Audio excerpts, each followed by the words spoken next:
Here's one more video, because I have to say this too, is like God blesses me regardless. So it's like people try to mess me over and they end up messing themselves over, but they also help me, like this. Like Versace put out my style and now my style's everywhere. Like the creative director spent like at least, must have spent north of $150 million because the stuff was everywhere. It was on every bus stop that was around me. Everywhere I'd go, it'd be there. Like there was just an ad for my stuff. So it's like the people that try to mess me over, they end up helping me. That's just what God does. And that's why it's like doing that doesn't get you anywhere. In the long run, it messes you over. Because like you come up against me eventually, someone like me, and then like God uses you to help me. So like, yeah, it's just interesting how it works out. Because it's like, yeah, people do wrong to me and then it work out. And it's just, you could do better for yourself and just do right by me, and then you would make more money. You would make more money, more connections, more blessings, because if you help me, God bless you. But if you mess me over, God curses you and your whole life falls apart, or worse. Like, I've seen people come against me and they get diseases, like, or cancer. Like, literally someone came up against me recently and their hair started falling out, and I said to them that would happen, and it happened. Like that's the problem. Like I'm spiritual, and if you make me mad and I say something to you, it's happening. Like that's the problem. Is like people think it's free to mess me over, and it's not free, because I say something and it's like that thing happens in their life, and then they're like, oh shit, I should have fucking listened to him when he said don't fucking play with me. Because it wasn't that I literally did something to them physically, like the cop who did the thing in Australia and still held on to my artwork, to my fashion piece for some reason, and he did contempt of court and wouldn't give it back. It's like, you're going to suffer from that. Yes, you stole this famous fashion art piece, this crop top / skirt, you stole it, but like, you think that's free? That's not free. It's going to come back to you. I know you watch all my videos. I know all your friends watch my videos because I see your accounts pop up. Because unbeknownst to you, like, I'm spiritual, so, like, everyone who like, low-key looks at my account, all the famous people, like, I see it all. It all pops up, like, would you like to follow this person? And I'm like, maybe, but, like, I know that you've, like, looked at my stuff. Because, like, you pop up all across the internet, and then, like, it's not just random. It's like the algorithm shows me everything. Because like I go online and it's like, I go to different places in different circles and everyone knows my name, which means you must have mentioned my name, because nobody else there would have mentioned my name that would have that sort of clout. So that means you, the person who was that celebrity or that famous person or that politician or that doctor or that like psychologist or that professor or whatever it is, or that famous artist or a musician or a poet or whatever you like, whatever different thing you do, or athlete, you've mentioned my name somewhere so that people know it. And then like God's led you to do that, and that's what happens, is like my name's mentioned in places. So it's like, yeah, like some of these companies in Asia, like some companies in China and Vietnam, they've ripped off my designs and they've tried to sell it, and guess what happened? They didn't sell anything. I told the market there what was going on, and then I put my own fashion there, and people there were ready for my fashion because they prepared the market, and they didn't sell anything, but they spent like millions of dollars advertising my stuff to people that never bought it. So like, it's interesting. Like, so that cop, you stole that artwork, like let that be the curse on you, because you stole that under false pretenses. And you like did a lot of things that you should have never done, like smash my door down and like bash me up, and like I have scars on my back that like they don't go away, and you made them there because like you were mad at me about stuff that I couldn't change and about stuff that I didn't do, instead of like coming to my house and being a normal human being and knocking on the door. And then when I said to you I wanted to get a pair of shoes, which was literally on my live stream, which you've since somehow deleted, but I guarantee you it's still on Meta's servers somewhere. I could probably still get it if I needed to somehow. It's probably trackable. You would see that I literally said, let me get a pair of shoes, and you wouldn't let me get a pair of shoes because you knew that I would come out there and I would figure everything out with everyone, because you were the only person. I'm just doing this because I realized that there's a little bit of my moustache that I missed when I tried to cut it earlier. So I need to like fix that, but for now I'll just twirl it. But yeah, as you see, like everyone even has stuff that's not perfect about them. Sometimes there's something that's a little bit off about them, so they have to fix it, like that. Okay, so because even the like model or supermodel has like things that aren't perfect with them sometimes, so they have to fix it. Like that's a bit off, so I have to like twirl it. Yeah, so and now look, it looks great. Well, I guess this side doesn't look so perfect yet, but we could twirl it a bit more. Whatever, I won't do it right now. Yeah, but that's my life. I just like I'm really normal about everything. I just normalize stuff. If it's like it should be normal, so I just make it normal. Because stuff like that is normal. We all have like stuff that sometimes is a bit off with us, and it's okay. Like some days we're not perfect. Like even me, the 10 isn't perfect. As you see, there's some lines on my forehead today because I've just been so busy that like I haven't done every single self-care thing that I do on other days because I've just been flat out doing other things, so I didn't have a chance to like put on my face cream and like my moisturizer and stuff yet today. So here I am like doing this video because it's more important. So and it's sort of important that I make it when I'm not looking perfect, so that like people like hear the message. Because like that's the problem, is like you make something and you look too perfect and everyone goes, nah, I couldn't be like that, that's too perfect. But this is why I'm here to say, look, you could be on some days not so perfect, and then on the other days you'll be like amazing, because all of us aren't perfect. Like I literally learned this by going on this Delta flight, that flight that I took from Melbourne to New York. Well, not Melbourne to New York, I mean LA to New York. So I took this flight. I didn't really want to take it because like I felt like my relationship was about to fall out if I went to New York. I was going to fly back, and everyone convinced me just go to New York. And I go on this flight, and they didn't give me the aisle seat. They told me it was supposed to be an aisle seat. At the last minute they changed the plane or something. I don't know what happened, but it wasn't an aisle seat. I was in the middle of these two lovely women. They were the most lovely women. Like it was the most, honestly, even though it wasn't the aisle seat, it was the best seat that I could ask for, because the two people sitting on either side of me were just the most lovely women that were just so generous and just so helpful and just wanted to help me and wanted to like make sure I was taken care of. And like if I didn't get a snack or a drink, they were like, hey, you missed him, he's so lovely, like make sure you serve him. Like and middle of the flight I just started feeling so sick. Like this is the thing that like most people don't know, is I have this rare condition called cyclic vomiting syndrome, and it's not caused by cannabis. It's not the cannabis hyperemesis syndrome. Like I wish it was that. That would just be cured, that like you just stop smoking marijuana and it goes away. But I actually have the one that like the only thing that helps is medical marijuana. That's why I've used medical marijuana for like 13 years.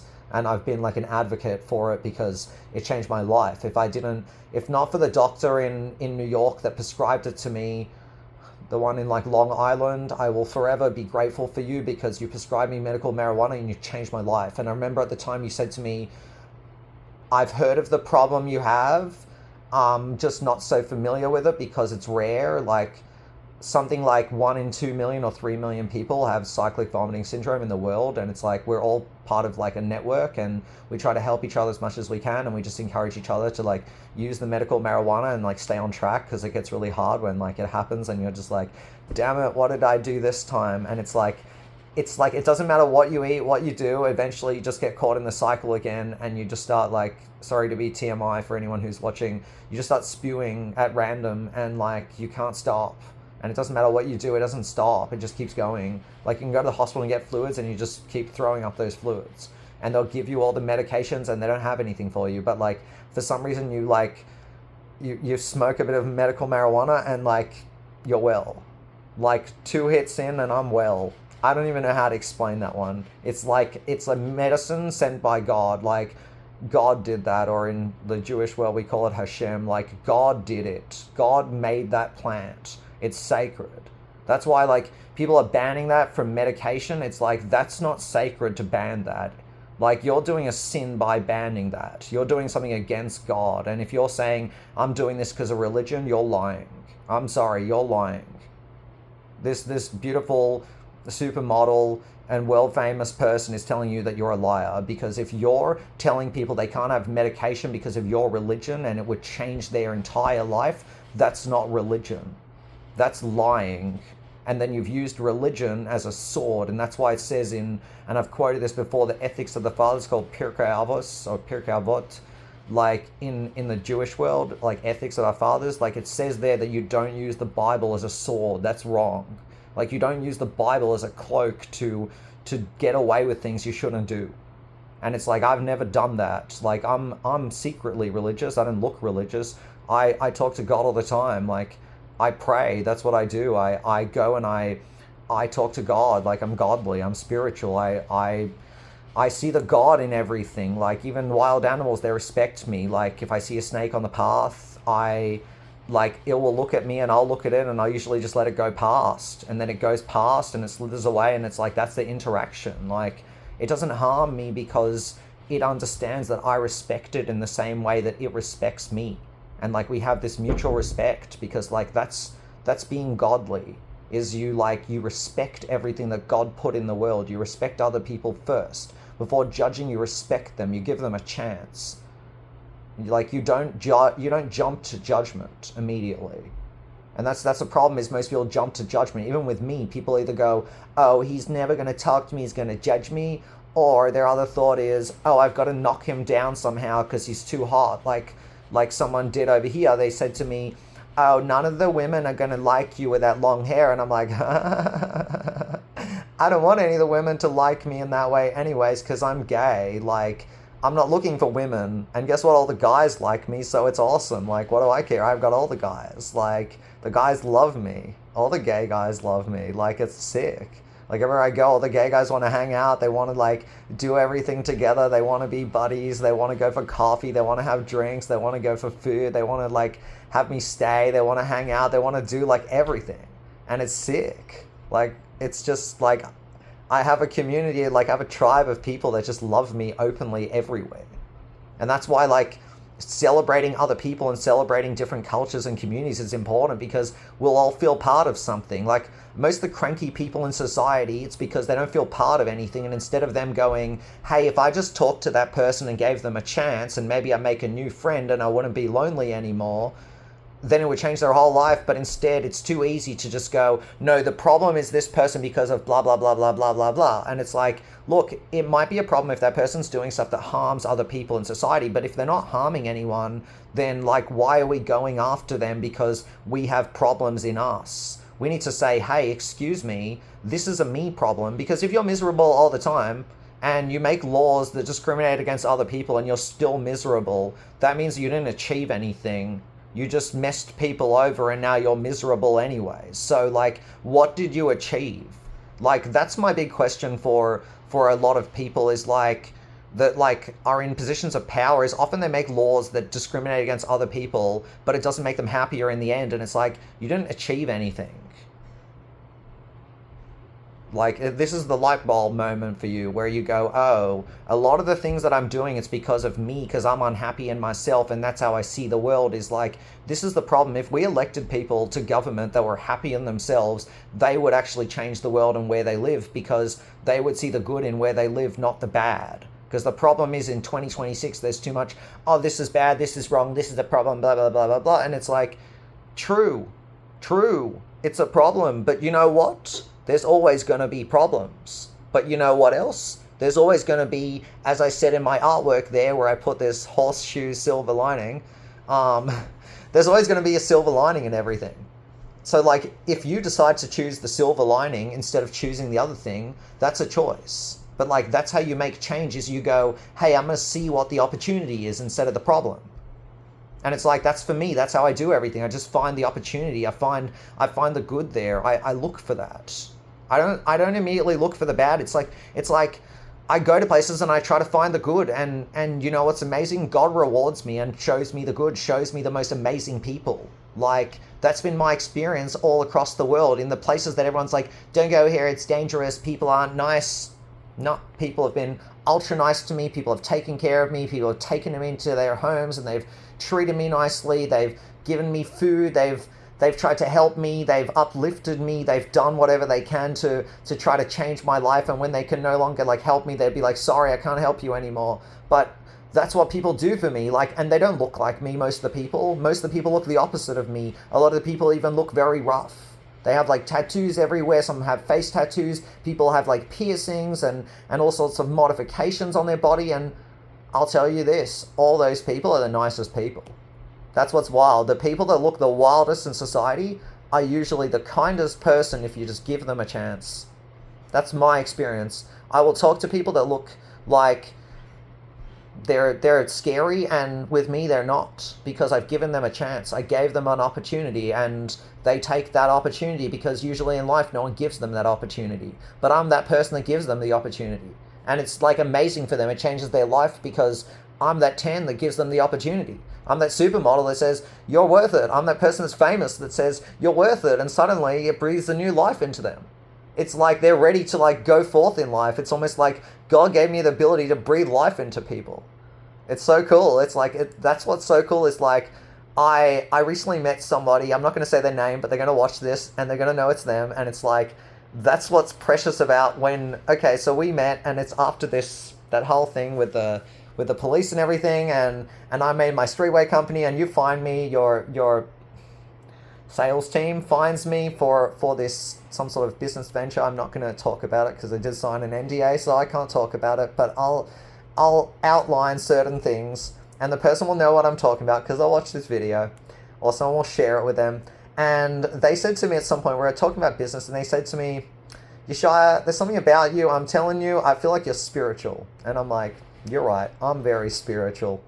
And recently they've said to me, you need to download a Bible and you need to read it. And I did. And they were like, you need to read it from the beginning. And I'm reading it from the beginning, and what does God say? He like breathes life. God breathes life into like Adam and Eve, and then like they can do things and breathe life into other things. And I'm like, that's what God gave me the ability to do, is like breathe life into other people. Like I'll give them a compliment, but it's not just a basic shallow compliment. Like I'll get to know someone and then I'll give them this compliment because I see the good in them, and I'll give them this compliment based off that, and it gives them the ability to go on. Even if I'm not there anymore, they'll feel empowered to go forth with their own life. And that's why like I've finally come to the realization that, okay, if someone leaves my life, it's not because I'm bad. Maybe I've given them all that I can.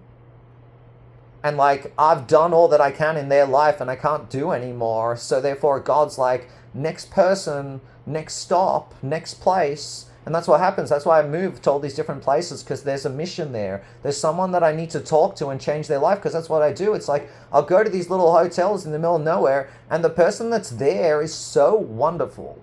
Like, good example was I had to stay in stall after I was like dealing with all the anti-Semitism. So I stayed in this little motel in stall, and the guy there was so lovely. He was just so lovely. He made sure I was taken care of. Someone even tried to come to the hotel and try to get in my room, and he got the guy away. Like, he was just amazing. Really took care of me, and I was able to talk to him, and he like really thanked me for taking the time to talk to him, because he said no one usually gives him the time of day to talk to him, because he's from like, either he was from India or Pakistan or one of these countries where people have like, they're like, oh, you came as an immigrant, blah, blah, blah, blah, blah. And I'm like, for me, that's not a thing. I never think that. I just go to places and talk to people, because it's like God sends me to that place to talk to people.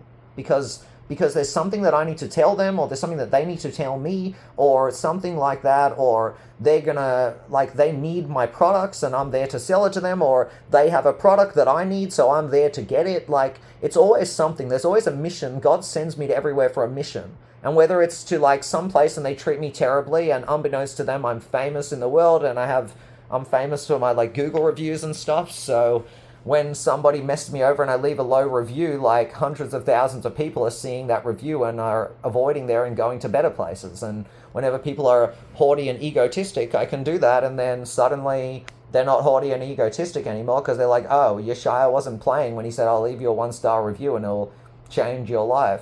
Yeah, change your life, because now nobody's coming to your store anymore unless you change. And then Yeshaya come back, or you invite Yeshaya back, and sit him down and explain how you've made the change, and then Yeshaya will make the change for you. Oh wow, I see how these people said. Someone just said it for the second time. You look like young Howard Stern, and I just saw it, like with these glasses. I see it now, because that's how I talk. I just like do the stuff, and I'm just like da da da da da, and it's almost like a radio show. It's like I could have my own radio show. I should have my own TV show. Like, why is there no Yeshaya Dank TV show? Like, who wants to produce with me? Like, I have my own production company, but I've never met anyone that does like their own show on TV. Like, Oprah, pick me. I want to do a show because I love your thing that like you say that like everyone stinks in the morning, and you said it on public TV. Like, you're such a rock star for that.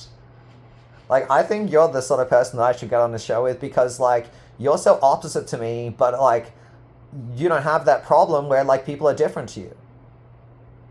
And it would just like change the world.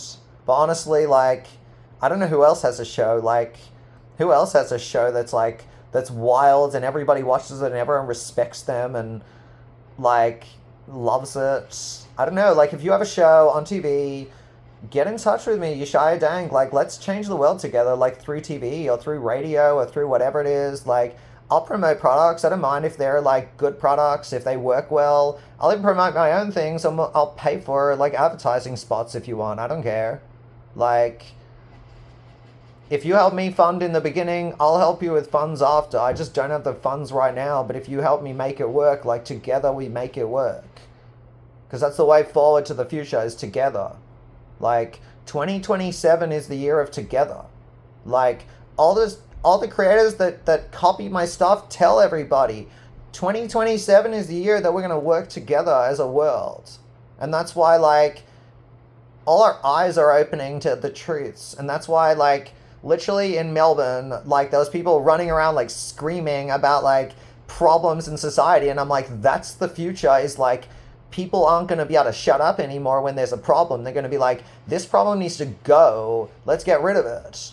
And then people are going to gather to get rid of it if the government doesn't want to get rid of it. Because it's like, what's the point of the government if they don't get rid of the problems and they instead make more problems or something like that? And I'm not saying to get rid of the government. I'm saying the problem is why are you leading the people if you're not leading the people to the right place? That's why, like, I tried to run over here with Kamala, and it was stupid, but the people on her team all said, oh, you don't have enough education. And it's like, does the other side have education? No. He just have people that believe in him.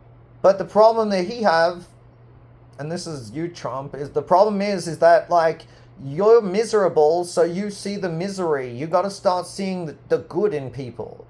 You got to go to, like, Iran and be like, they have this to offer. Now, what can we do to give them something that will make them happy with us, not angry with us? Because, like, that's the problem, is you're going, oh, we're going to go there and we're going to make war. We're going to threaten you. And it's like, threats don't work. You've already seen that. Wasn't, like, World War II Hiroshima enough for everybody to just be like, or even look what's happening in Russia right now and Ukraine, like, isn't that enough for people that are in government to just be like, war is not the answer. War is ego. You're going like, I'm going to go over there and I'm going to puff my chest down and I'm going to tell everybody that, like, they're wrong and my way is right. But you know what the problem is? Those people have lived there for like thousands of years and they've done fine without you. So who the fuck are you to go over there and tell them that they need a change? Why don't you see what works over there and bring some of it back to your place? Like I don't agree with some of the stuff that, like, whatever Columbus did, but that's like an example of, like, he traveled the world and he brought stuff back to different places. Christopher Columbus. Like, I heard some bad things about him, so I'm just like, I don't want to talk too much about it, but that's an example. It's like, he traveled the world and he went to different places and he brought the cultures back. And it's like, that's what you need to do. If you're upset with some place, you got to go, well, what is there? Because, look, when you're upset at someone else, it's because you're partly upset at what they did, but you're also partly upset because they taught you a lesson. Which is that you might need to have better boundaries. It might be that you need to say no more. It might be that you need to look at things from a different perspective. There's a few different things that it could be in every situation. So what you need to do is you go, oh, I'll have a problem with them. They don't want to give us oil. Well, what do they need that we have? And if it's something that like is not problematic, then you got to say, well, maybe we should trade that, or maybe don't even include them. Go to a different country. Go produce it yourself. Go produce it somewhere else. Because like, yeah, they might have half the oil, but if they're not cooperating, like, why even bother? Like, let them sink. Like, let that ship sink. It's already gone. Let that ship sail. Like, you don't even need that place. Like, maybe you go different canal, different routes. Maybe you find a different way. Maybe you just do drone shipping. Like, don't even, like, honestly, cargo shipping is old. Like, we got to find some other way to do stuff because, look, you know how much pollution all that stuff puts out? Like, it's not even worth it. Like, we got to find some new method to, like, ship our things, like, a different way. Like, there's got to be some sort of new thing. Like, that's probably going to be the thing of the future when someone finally figures out a way to transport stuff that's not through ships. Like, you're going to make lots of money. Or like to have robot ships or something that are electronic and it doesn't pollute the ocean, and then you can just go around wherever you want to a different place. Like, you don't even need to go the direct route because now it's all robots. So who cares if like it takes extra hours because there's not people on board? Like, honestly, that's going to be the coolest thing about the robot stuff is like a lot of these jobs where it's just so taxing on people, they're going to disappear. Because suddenly, like, you don't need to be a taxi driver. You don't need to be a truck driver. Like, I know that, like, technically in the short term, you don't have a job, but, like, you'll end up with something better where, like, you'll just sit somewhere and you'll just be like, okay, push a few levers, like you're playing, like, Xbox almost. You'll just sit in a room, like, in your house. You'll sit in your house. You'll, like, sit in your house wherever you want. You'll have a little control pad. And you'll literally be like, okay, well, this truck is, I control 5 trucks. This truck is going right now on this road. Let me keep an eye on it. Oh, it's stopped. Why is it stopped? Let me tell the robot that it's got the wrong instructions. Let me code something it keeps going.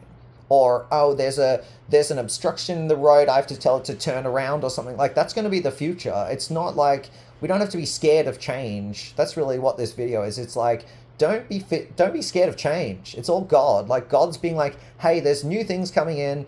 Get excited about them. Like, you know what's interesting? Like, the artists that are really making it, they're not worrying about AI. They're not screaming about AI because, like,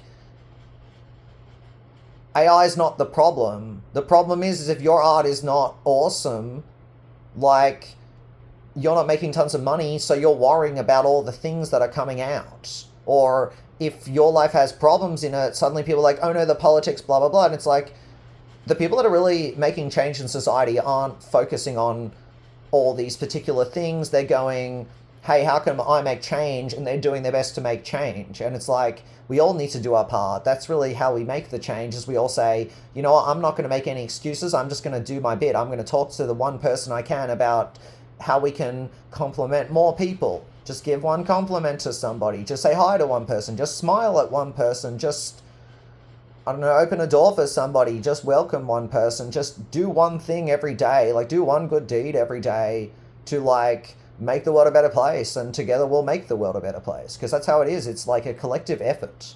That's why it's like, these people that try to hide away from the world, it's like, you're not really giving anything to the world. That's why for me, like, even though I am famous, like, I try to keep low key, but at the same time, like, I don't be low key. And I'm starting to wonder if I need, like, an entourage, because it'd be better, because then I attract the attention everywhere and I don't be low key anymore and I can make the change. So, hey, if you want to be my entourage, let me know. Let's be an entourage. Let's travel the world together. If you're in the 1%, like, send me a DM. Let's do it. If you have a private jet, or if you're, like, the head of an airline and you want to make some sort of deal that I'll, like, travel business or first class on your airline or in premium economy all across the world, and I'll be the ambassador and I'll tell everyone about you, and you'll make tens of millions of dollars, because that's what happens for every business I recommend. Suddenly everybody goes there and gives them all their money, because they're just like, well, if they support Yeshaya, they'll definitely support us. So, hey, that's what you can do. Like, You can, all these companies, you have opportunities now, like hotels. If you wanna get on board and you want to like partner with me, Yeshaya Dank, like even though I don't seem like much on social media because I only have like a couple hundred followers, and the reason for that is that like I've never advertised. I've never spent $1 on advertising. Like that's all for my haters. Everybody that didn't like me and said that I was lying or this or that or the other, and I answered them back. A few people followed me off that every time. Like hardly anyone follows me, but everyone watches. Like that's what's wild. All these social medias go, oh, no one follows you, and I'm like, or all these people like go, all these haters go, ha, no one follows you, and I'm like, yeah, no one follows me, but millions, like 25 million people see my content on the internet every month. Do you get that? 25 million people. That's like the population of New York City, or not New York City, New York State sees my content online every week. Like that's multiple countries in Europe. That's like more than the population of Australia. Like let's say the population of Australia, that's how many people sees my videos or my content online every week. And every week it goes up by like 1 million or 2. It's wild. Like and people don't follow me in some places, but so what? People watch it. Like my stuff's viral, my stuff's everywhere. It's been viral for ages. Just people are scared to support me because they're scared that no one else will support me. And it's like, you know what? If no one else supports you, know who supports you? God. You just need to talk to him. You just need to like, I don't know, read a Bible that's to do with you, read your like religious book that you're familiar with, talk out loud and just be like, hey God, are you there? Send me a sign, and that's what happens. God will send you some sort of sign that you ask for. And that's how you connect to him. That's or her or whatever pronoun or suffix you want to put on them, which by the way, pronouns are fine. Like I don't even get the whole thing because hey, if you can just say one like prefix or suffix in front of someone's name and it changes their whole life, then like why are we mad at you? We should be happy with you. We should be like, you deserve an award because you figured out like a shortcut. Really, that's why people are mad at you. And they're also mad at like trans people because they found a shortcut to happiness. Because these other people who are banning your rights, they don't have happiness and they don't know how to get happiness. So they think that if they ban your happiness, they'll find happiness. But the way to find happiness is to get in here, go in here. Go in yourself, sit down, do meditation, look in yourself, talk to God, be like, show me how to change my life for the better. Because this is the thing is, when you're doing everything from here, when you're doing everything here, you got this ego. And you go, and you think you have all the answers. And by the way, this is why people take psychedelics, because it breaks that. It breaks the ego. And that's why for me, if you ask me, I'm pretty sure that the tree of good and bad and knowledge, the tree of knowledge in the Garden of Eden was like mushrooms or psychedelics because it opened their mind to something new. And that's what happens. You take psychedelics, you take mushrooms, and suddenly you go, oh, these boundaries are just boundaries that are put in society, but they're not real. Like, we're not really different. We're all just humans trying to do our best in life. And like, if we stopped seeing the bad in everyone and we just tried to see the good there, and we like got people to change by saying, look, this stuff's not okay. We called out the bad behavior and we like explained to people how to change for the better, then like we could live the life we want. And we could all be happy. That's what it is. That's how you find happiness. That's why that's why I founded Shaya Dank, the happy lifestyle brand, because I figured out how to have happiness. So I just want to share it with everyone, and by buying my products, you support this, and I'm just going to go across the world once the opportunity comes up. Hopefully Ted or someone like that will pick me to go across the world and just speak and like share my story. You know what? Who else could do it? Aaron Sansoni in Melbourne. I know I left, but if you bring me back there in like business or first class or something, or figure out a way for me to get back to Australia, I will speak at your conference and tell my story and change everybody, inspire everybody. I'm just saying, someone like that, I just need to go around the world and change the world with you. And one more thing is,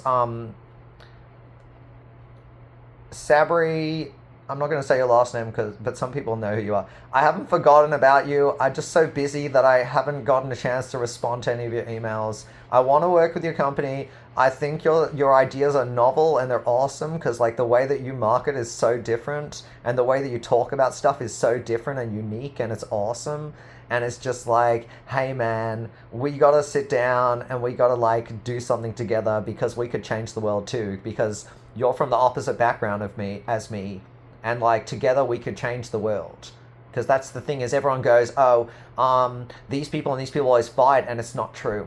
We don't. We get along in person. It's just the politicians wanted to think like that because they have this ego and they're not happy in themselves, so therefore they have to fight. But the people on the lowdown, if you go on Vice.com and you look at the documentaries about Gaza, these people will say, turn off the camera, leave the microphone on to some of these documentaries there, and they go to these places and they say, what do you feel about Israel? And they say, well, actually they don't say, what do you feel about Israel? They say, you have anything else that you want to say? And they say, yeah, I want to tell you that I don't have a problem with these people in Israel. The government has a problem with them. And that's the thing is, these people get into positions of power and they have personal prejudices against other people because really they would love to be doing that if they were free. Because this is my problem with a lot of these government people is they'll tell everybody they're hetero, they're against being gay, they're against this, they're against the other, but they're in my DMs. Why are they in my DMs? Why are you hitting on me? Why are you doing this stuff? If you're telling the world one thing, why are you in private doing something else? That's not integrity. And that's why God's not that's why God's not blessing your life. You know what? Now that I said the word integrity, I just have to quote the South Park because that's one show I love. They're amazing on politics. It's the one TV show I actually watch. So, what's your names? Matt Stone, Trey Parker. So if you watch any of my stuff, I love your show. It's awesome. Your South Park. Like if you made me a South Park one time, an episode of Shaya Dank or Yeshaya Dank, I would love it. Like about all my stuff. That would be so cool. But you guys, you have that like thing about weed and it's like, this is integrity. So it's like, that's the thing. People don't have integrity. They don't have integrity. That's the problem is like, there's people elected into government. They don't have integrity. And that's the problem is like, that needs to be the line on whoever goes into any government in any place. If you're someone voting for them, you got to go, does this person have integrity? And if the answer's no, you got to vote for someone else. Or you got to vote for someone else in or try to elect someone else because if you're voting in someone who doesn't have integrity, that means you don't have integrity either. And that's why your life isn't blessed. Because the people that are the most blessed have integrity. When no one's watching, they're not doing anything wrong. They're not trying to cheat on anybody. They're not trying to steal from anybody. They're not trying to mess anyone over. They're just trying to live the best life in private. Like, that's my secret to success in life. In private, I do the same thing as I do in public. I'll play music and I'll dance by myself the same way I dance in the club. I'm gay in private and I'm gay in public. Like, I like the type of men that I like, and I don't say I don't like that type of men. That's what type of men I like, and it's not that I like every man because I'm gay. I have my type, and that's what it is, and it's not wrong. It's just different, and that's fine. Like, that's what it is, and people want to judge me for it. Like, okay, that's your business. Like, you judge over there and be unhappy. I don't give a shit. Like, that's the thing is, like, haters are always unhappy, so it doesn't even matter to me. And it's like, if you're in a government position or a position of power in anything and you're unhappy, you're going to bring that to other people. So it's a choice. Like, the cop brought that to my life because he was unhappy in his life. So therefore he tried to make my life unhappy and it didn't fucking work. And now he has to watch me for eternity live my best life. Because thanks to you, you like got me to do that. You convinced me that I had power. Because the amount of stuff that you said to me on the ground, like, why don't Jews ever die, like, convinced me that I have superpowers. So, like, I do. That's why, like, I sing Jaden's song, like, I'm ready, I'm ready, I'm ready to take on the world, I'm ready. You can't stop me now. Let's go. Like the Superman song, or I'm just an icon living. Like, thanks, Jaden, for everything. Your stuff's amazing. Your Christian Louboutin stuff. I know I've said this in a different video already. Like, your Christian Louboutin stuff is amazing. Your music is amazing. You just went for it. Like, you didn't question, like, what God fucking gave you. You just said, God gave me this fucking tools to make life happen, and I'm going to make it happen. And that's awesome. Like, you just took the blessings and you made them into more blessings. And then you bestowed them on everyone. Like, including that thing that you made for, like, homeless people, or like people that don't have food, that like vegan thing in Compton, like helping people out. You just tried. You just did your bit. And if you want to work with me and we do together our bit, like, hell yeah.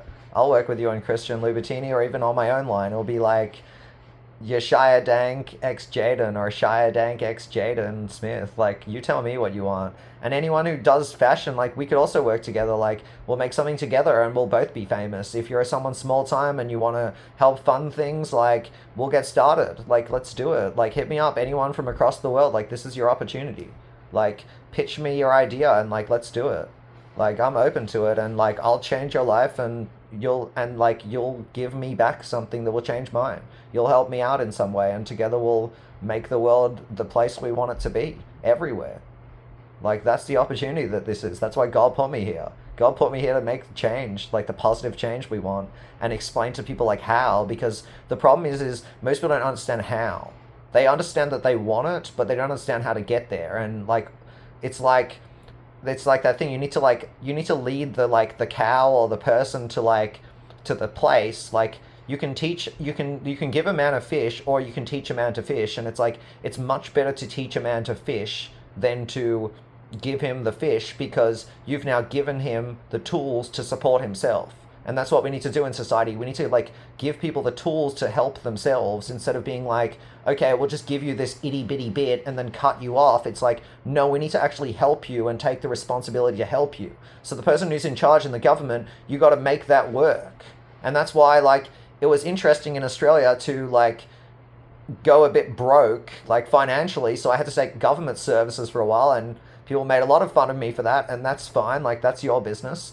I don't care. You're still miserable now that I'm not there, so I don't care. But it's like, I had to do that, and I saw how they didn't treat people good. They didn't try to help them. They just tried to discriminate against them. And I'm like, look, if they discriminate against me, and I say all the right stuff to the right people at the right time, then they're discriminating against everyone, because most people aren't saying the right things at the right time to anyone, because they have a disability, or they have an intellectual disability, and they're not able to speak properly. And I'm just like, I'm not the person who can't speak properly. I can speak properly. I can speak normally. I don't get nervous. I don't get scared.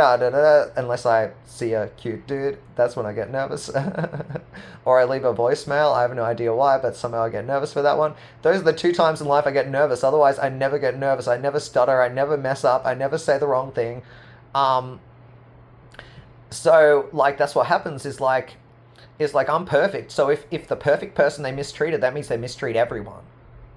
And that's why I leave my 1-star reviews on those places, and then they suddenly make change, because all these things happen because people suddenly realize that, like, they shouldn't give them their business, or they shouldn't go there, or they need to make change, and then it happens. And it's just like, that's the type of way that we make it change, is people say, I'm going to put my ego aside, and I'm going to say, I don't know how to change this. Like, I would literally, similar to, like, Imam of Peace, who I absolutely love, and I've recommended him a bunch of times, and I've talked about him, is like, I would go to world governments and go there and tell them how to make change. I would explain to them. Like, I'd go around giving speeches of explaining to businesses, to different people, like, you just got to change your mindset. It's a mindset. You got to say, I got to change these few things, and suddenly I can do it. Like, Gary Vaynerchuk's a great example. Like, his book, which one is it? Jab Jab Hook. That was the first one I read. And it changed my entire life of how I saw everything. He said, you can just start a blog and start there. And that's what I did. I started a blog. It was Yeshaya Dank, or Shaya Dank's empowerment courses, or I started these courses. No one really liked them. I started Shaya Dank's empowerment. Interestingly enough, there's actually, I should say this, the person that used to comment on my blog, like, Will, if you watch my stuff ever, like, I have no animosity towards you, and the reason why we stopped talking is stupid. We should start talking again, because, like, you'd be a good connection for me. I haven't talked to you in ages. I just thought I'd mention your name. No one will know who I'm referring to, because I probably know like 10,000 people with that name, but you'll know. And then I'll just say Hamptons. And then I'll say,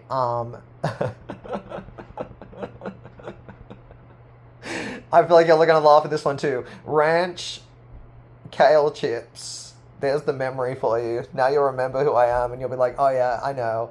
Um, bless your mom for recommending those, and bless her for telling me. Bless your mom for telling me, because she's well famous for being a dermatologist. Bless her for telling me that I didn't need that cream, because I didn't need it. So all I need is some moisturizer on my face, and it changed everything.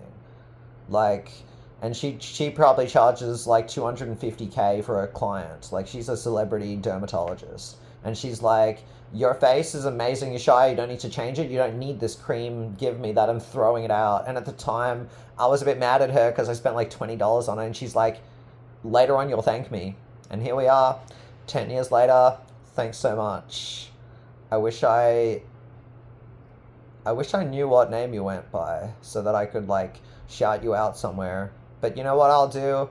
I'll find your clinic and I'll leave a 5-star review, and everybody will come there. All the celebrities will come there, and they'll crown you the queen/king of like dermatology, and that's how we make the world go round. That's what I do.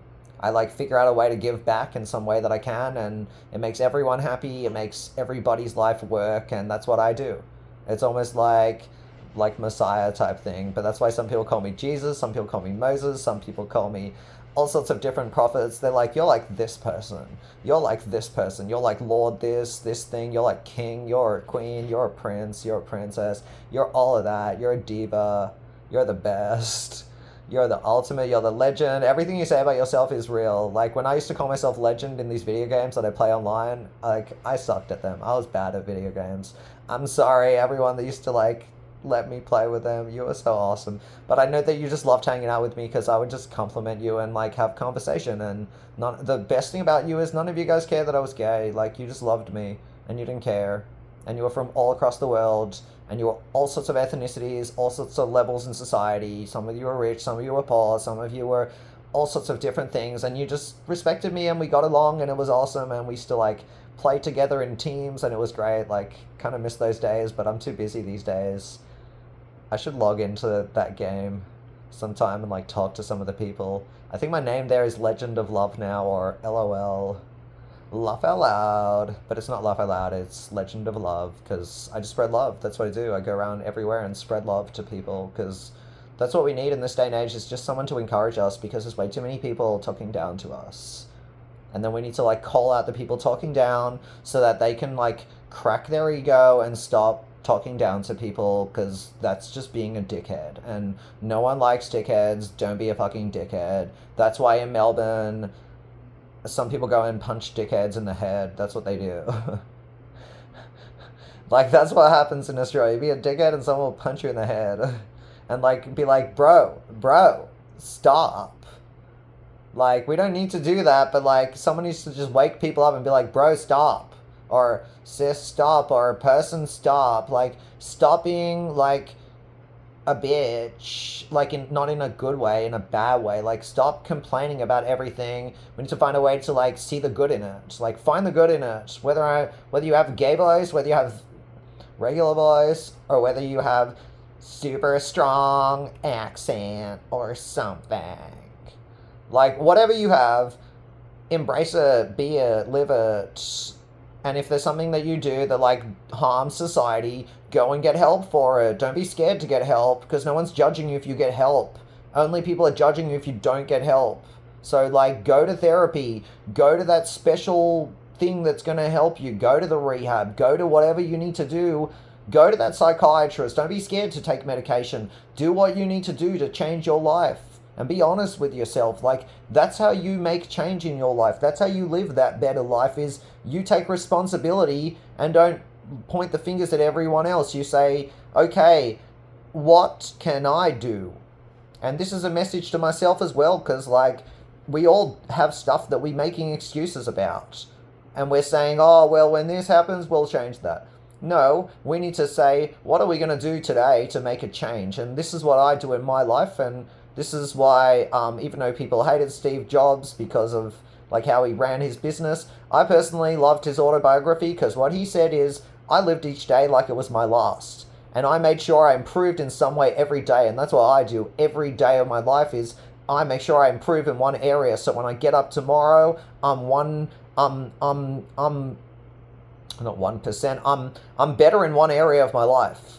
And then all together it comes together, and that's why right now I'm running 13 endeavors and it's all working, and I'm running all my own social medias, I run all my own email lists, I run all my own marketing, I run all my own networking, I run everything, I do everything, I talk everything, it's all me. I model everything for now because I haven't found anyone that's like wants to model yet. Like, I'm starting to meet those people, and if that's you that wants to model and doesn't have anyone to sign you, tell me, and I'll sign you to my label, to Yeshaya Dank X Legend. You'll sign to my modeling label, and then you'll be Yeshaya Dank X Legend model, and soon we're going to have fashion walks across the world. We just need people to do it. We need people that want to produce. We need people that want to video. We need people that want to photograph. We need people that want to come to the shows, and we'll start putting them on. Like, tell me if you want to come to my shows and I'll put them on. I'll organize all the people. I know all the people. I know people that do video. I know people that do photo. Like, let's network together. All the people from the past that I networked with, and now you're doing amazing and you're famous. Like, let's take your career to the next level. If you're in Manhattan and you want to photograph my event, like, awesome.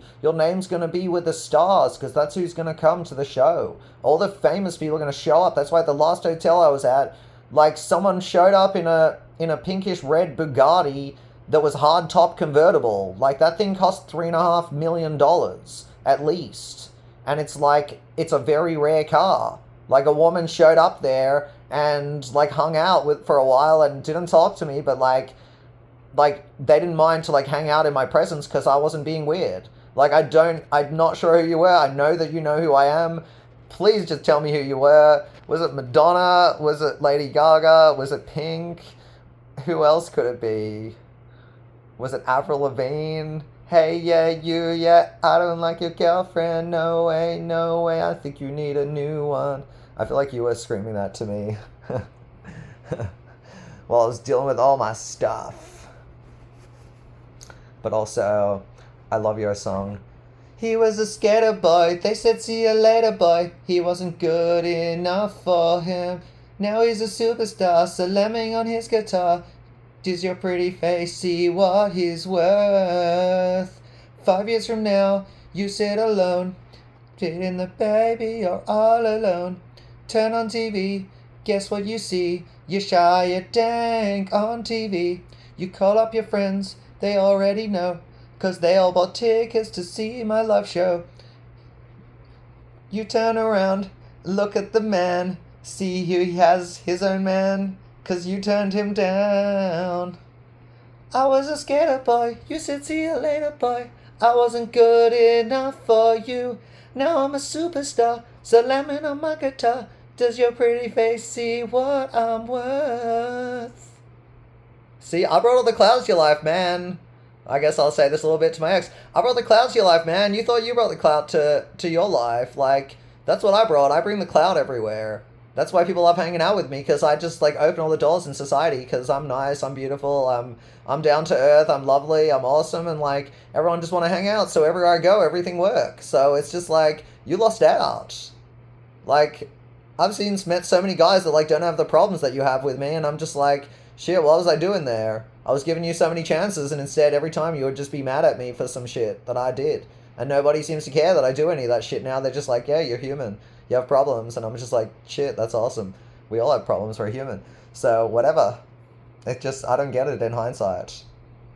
But I guess something in you, like, there was some spark or something, or God put it in you to do all this stuff so that like I would go run for my purpose and just like go to the top. Like, go and get all the penthouses everywhere in the world. Like, that's it. That's what I'm going to have, is just travel across the world, like jet set to the different penthouses, put on my fashion shows, show my art, show my style, show my lifestyle products, change the world, speak to people, do all of that, and just change the world and make the world a better place, and I'll live on the top. And then I'll show people how to build up to the top. And that's it. That's what it is. Welcome to Yeshaya Dank, or Shaya Dank, or Yeshaya Dank X Legends, Status Symbol Styling, Royal King Productions, Royal Bling King, Kinked Out Boss, which is like it's like my kink fashion. That's for a different video. One that's more intimate. I'm gonna put out some more stuff with that. I've got some cool upcoming stuff coming for that because like there's interest in it. So I'm like, hell yeah, let's put out luxury like fun gear for the bedroom because like that's how you make your marriage rich. That's how you make your love rich. Your love life rich is like you have fun with your spouse, and it's like we should encourage that. It's like everyone who's not cheating and like living their best life, like let's help them live their best life. Let's give them all the things they need to like do that. Like, or if you're like dominatrix and you have like luxury clients, like I got you gear for it. Like come to me. Like I got you. Or if you're a dom and a sub and you want cool stuff, like I got you. I got all that stuff, and I know people that make other stuff. If you want the other stuff, like I can connect you with them, and you'll give me like a middleman fee because I connected you to them, and I'll make sure that everything you get from them is quality. Like I'll do you a service and I'll just charge you a service fee, and you'll pay them and you'll do business with a good person, and like I'll just be the person that connects you with them. And that's like for any fashion, for any stylist, for any whatever you need, I'll connect you with it. Like I have the connections to it. Like for all my clients, I have a special thing that like once you sign up with me, wherever you are in the world, like that I go, like I'll go to places, and when people are nice to me, I leave those 5-star reviews, and what you get by being my client is I literally give you like the equivalent of like a quote unquote like one of these listing services that give you recommendations. I'll give you all my 5-star recommendations, and you'll know the best restaurants, the best cocktail bars, the best everything, the best food stores, the best, if you're in a legal state where they sell marijuana, you'll know the best marijuana stores. You'll know everything. You'll know the best medical stores. You'll know the best doctors, the best surgeons, the best dermatologists, the best everything in the world. You'll know where to find them. You'll know which countries they're in. I've got it all across the world. I've reviewed people. I'm famous on Google. You can follow me on Google, and you can watch my reviews everywhere. Like so far, like almost 3 million people have watched them, and we can get that number up to like hundreds of millions or billions if you want. Like you can all follow it, and then we can change the world together. Like we can just have the whole world be 5 stars because we've shut down all the 1 stars, and then we'll all be superstars. You ready for a superstar era? Thanks Nefex for I'm a rock star, or I'm Rockstar or Rockstar, I can't remember the song. I'm just saying, like, your music too is just like, yo, we got this. And also Don Diablo. There's so many artists that I just want to say, your music is awesome. There's too many of you to say, like, in the thing, but, like, a huge shout out to Travis Scott for trying to take me out of Australia, to take me to your next tour stop instead of leaving me there. And then a huge shout out and rest in peace to Avicii and Juice WRLD. Your music. Avicii's music, the friend of mine that showed it to me, I don't know if you watch my content still, but if you do, the one, I'll just say this, the one who used to model for Abercrombie and Fitch, they'll give it away, you know who you are now. So you, and now you don't because like, you changed your life and stuff and you don't do that anymore, but you introduced me to all your model friends and it was cool, and you introduced me to EDM and everything. You showed me Avicii and like levels, and I could be the one. Avicii, Nicky Romero. Honestly, Nicky Romero, you rock, man. Your videos online are awesome. You're just an awesome dude. Thanks for being awesome. Love you. There's just so many people that are awesome, like, and that's what I'm finding out. The world is just full of awesome people, and the coolest thing is I get to connect to all of them because I don't make judgments. I just see people on their level and I talk to them, and suddenly we're friends, and even the people that should be against me, they're not against me, but I don't go to places and try to force myself into places that I don't fit. I just see what God sends to me, and wherever God sends me and the people he sends to me, I usually vibe with them because God sent me there for a reason, because either there's one person there that I need to elevate, or there's a whole town of people that need to be uplifted, and before that they felt downtrodden. And really the reason in Horsham that I even stood up to the police in Horsham, Victoria, let the government know, let Anne Webster know this, let Emma Keeley know this, let Anthony Albanese know this, let Jacinta Allen know this, let all the police know this. The reason why I even stood up to you at the police station in Horsham, Victoria, is because the people of Horsham, like, to the tune of, like, at least 5,000 people, so about a quarter of the town's population, told me that the police were harassing them. That's why I stood up to you. Because you were harassing people. And you know what's ironic? The cop that claimed to be Aboriginal was harassing people. And I'm the person that speak up for you. I'm the Daryl Davis of Australia. I'm the one that speak up for people. And it's just like, you went and you harmed me, and I'm the one who speak up for you. I'm the one that you are even in your position. Like, that's why I love Travis Scott says, I introduce you to the you of the you right now. I'm the one who introduced you to the you right now. And that's the situation with that cop. I'm the one who introduced him to the you right now. He wouldn't be a senior sergeant with fucking respect if I didn't tell everybody racism makes you a fucking moron. Because 9 years ago, I put out that artwork in 2017. Racists are morons, and it includes everybody who's judging anybody by their first sight. That they're a fucking idiot, because how the fuck do you know what's going on in someone's life if you don't talk to them? Because this, like, whatever, this whole whatever, doesn't mean anything. It's interesting, I'm holding this key card for a hotel because the other day, that's what the manager screamed at me about. He goes, oh, I should just say this on video too. That manager in Albany Plaza Hotel that was so mad at me and had that ego trip on me. Bro, I've talked to so many managers across the world because I've stayed in hotels across the world, even luxury hotels, because in Australia I couldn't stay at non-luxury hotels because people would fuck me over there and people would spread rumors and do all types of shit. Whatever, that might have been God's plan anyways, because I met the most awesome people in all these places, all these famous people who love me. I met them across the world. Like, Erlen, love you, man. Good to meet you at the Australian Open. Like, so many people, like, no one's gonna know who that is, but it's like, there's just so many people that I met, and like, if I say their first name, everyone knows, because that's how I know them. Like, they know me by my first name, and I know them by their first name. That's what happens. I go to places in the world, and everyone's like, oh, it's Yeshaya, hey! Like, they wave at me. That's what I'm doing. I'm, like, waving my hand. Like, that's why it's, like, shadow, because, like, you can't see it out of the frame. Is, like, a wave, because it's not really safe to put your hand on the camera, because there's scammers, so you don't do that. You just do what you can, unless you, like, fuzz out the video, and I don't really want to do that. I just want it to be me talking, staying interesting, let everybody know what's going on, and longer videos get to more people, because eventually somebody's brave enough to watch the whole thing, and they go, oh shit, Yeshaya's saying so much good stuff, let me share this, and then suddenly goes viral, and everybody's watching it, and nobody cares that it's an hour long, and that's why I love you, Sabri Subi. Your marketing is genius, because lately Sabri's like, if you put out long content, it goes to a different audience. And I'm like, you know what? I just got to eventually make a video that's like an hour long, because you know what? Some of your content, unbeknownst to you, I've watched every drop of your content. Whether it's like an hour long, 2 hours long, I watch it. I don't care, because you have good stuff to say, or like cool things. You'll be like, oh, well, Disney does this, da da da da da da da. And I'm like, you learn stuff. You teach people stuff. And you don't even like, my lip's itchy. I'm going to have to like itch it off camera for a second. There we go. Because otherwise I have to put my thumb to my lip and it's not a good idea. So I'm like, I'll just itch it off camera and then I don't have that problem. Yeah. Because that's what happens sometimes. We get a bit itchy. That's why these like experts at lying that say that anyone that itches their nose or under their nose is lying is stupid, because I just get itchy.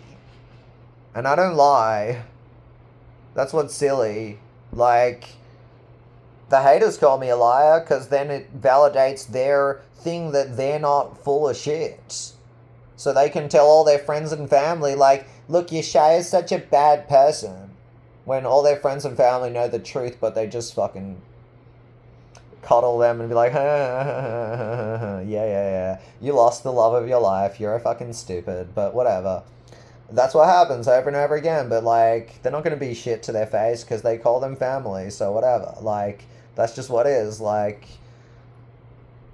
I don't know. People do stupid things because of ego. And then later on, they're like, oh shit, I wasn't doing that from the right place. I was telling Yeshaya that he was like, one person told me that I stunk and really it was my medical marijuana, but I didn't tell them that they were stinky or that their cat stunk up the whole house. Instead, I just didn't tell them they were stinky. But if I did, like, they would have been like, oh shit, it's not just Yeshaya, but I was just too nice to them to say that, because like, what, you're dating somebody and like staying in their house, you're gonna tell them that they stink, even though they do, but they are mad at you that like You bought the strongest. I literally bought the strongest like medical marijuana that I've ever bought in my entire life that week. Like I was at the dispensary and they were like, the bud tenders love me in the dispensary because I'm nice to them and they'll give me VIP and all the stuff. Like they just love me because I'm cool. So like they were like, Yeshaya, they call me up one day on my phone and they're like, yo, we got the strongest stuff we've ever got and we're only giving it to our favorite people. Like we have this much left. We'll give it to you if you want. Come in today and get it. And I'm like, absolutely. That was the dankest. That's where my name comes in. Everyone's loved my name since I came to America. Everyone's like, yo, your name's Dank, bro. That's sick. That's what I remember of Tiferes and even Tonfe. Like, everybody loved my name in America because it was just like, Dank, that's dope. That's awesome. Dank, dope. Oh. Maybe that's who I spoke to. I spoke to you, DJ Dank, and that's why you said dope, because you had this huge marijuana sig. But then the fuck, why didn't you talk to me online and be normal then? Because, like, I think you're cute. That guy, the one from California, I think you're cute. That's why I don't get why you won't talk to me. I'm just like, huh? I'm so surprised sometimes. Like, I think dudes are cute and they're gay and they don't want to talk to me. They're like scared to talk to me, or they'll say some dumb shit and insult me. Like the other day, somebody told me like, "Oh, my photos are photoshopped." I'm like, bro, I don't use any filters. And this is the thing that I want to tell everybody: ugliness starts in here. So if you're or up here, like if you think someone else is ugly, it's because you're ugly. Like inside. And when someone's shit to me, that's why the other day I told that manager from the hotel, I said, real ugliness starts inside. So you're like a 2 because your heart is bad. You have bad intentions for other people. You're going to scream at the guests, which is the number one rule of what not to do if you're a hotel manager. Every hotel manager in the world has told me, like, the number one rule is don't scream at the guests. And he broke that rule. And you know what's amazing? He was wearing a guest shirt like, hey guests, if you're listening to this, I wish I could tell you what that guy's name was, and I could tell you to please never sell him anything again, because you probably listen, and never sell him any official merchandise ever again. Like, he was wearing all designer everything, and I'm like, ha ha ha, I could tell all the designer brands to not sell you anything, and they wouldn't if you went into any of their stores. You'll have to buy, like from retail resellers or something and pay 3 times the price or 5 times the price or some shit like that. Otherwise, you can't get your hands on it because you're not exclusive. That's why when people, like, diss me, I'm just like, I don't care. You can hate on me. I've got VIP status everywhere. Everyone helps me. Everyone's proud of me. Like, yeah, everybody tries to help me. Like, thanks to that one person in the Louis Vuitton store. I'm not going to say where because I don't want to risk your job. I don't want Louis Vuitton to be mad at you. And if you are mad at that person for helping me, you're a dickhead. Manager of that store. Like, the person that recommended me, I put up my bags, my brushed cotton bags, and then I did. And then I came in the next time with my bag. And you told me that you loved it, like, thank you. From the bottom of my heart, thank you. And then to the people in, like, Graf Jewelers who were just, like, awesome to me, and you just, like, loved what I had, like, thank you. Just all these amazing places that people were lovely to me. I'm not going to say where in the world it is, because otherwise, like, people are going to judge them, or the management will be like, oh, why were you so nice to him, blah, blah, blah, blah, because some people just hate me because they have ego and they feel shitty in themselves, so anytime someone's happy, they have to bring them down. And you know what? I let you think you're bringing me down, and then I flip it on you. And this is where, I haven't seen you in, fuck, it must be 15 years now. Somebody that was, like, one of my first, like, friends, like, good friends, like, when I came to New York for September or Tishrei, back when, like, we would do that, and you accepted me with open arms, like, Labe. I don't have to say your last name, you know who you are.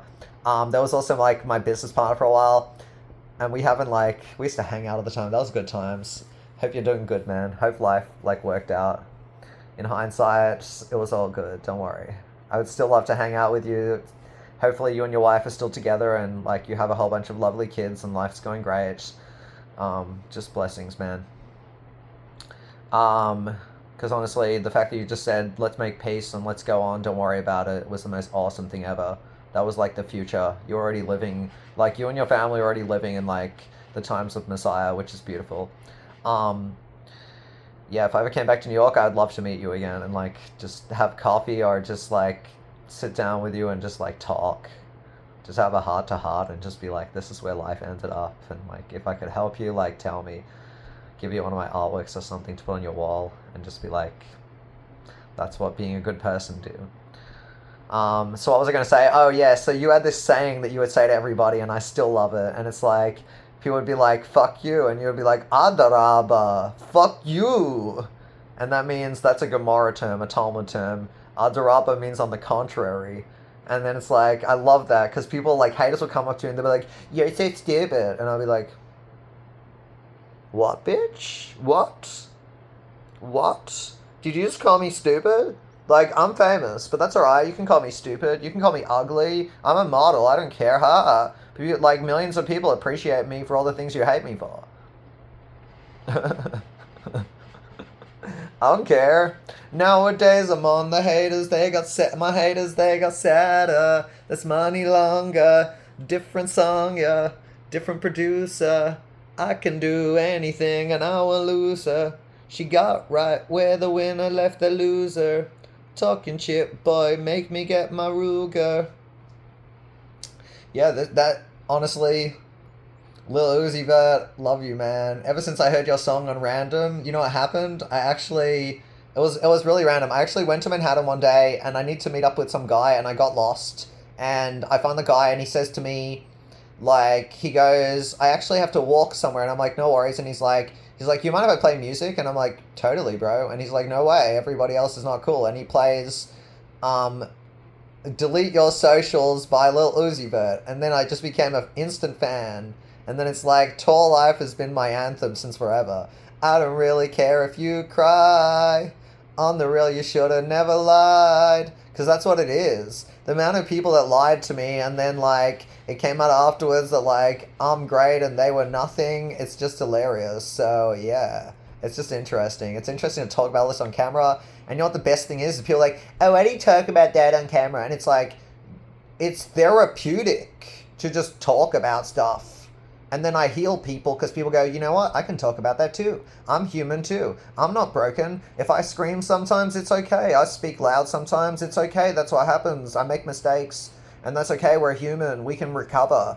You just have to get up and be willing to do better next time. Even if you make mistakes, you got to be like, all right, I own it. I did it. I was wrong. I'm sorry. Like, I got into trouble. I did. So now I'm done on that. But you still have to live with what you did to me. Because you didn't have to take it that far, what you did to me over there in Australia. You didn't have to bash me up that badly and make permanent marks on my back because I, like, did something that didn't even matter.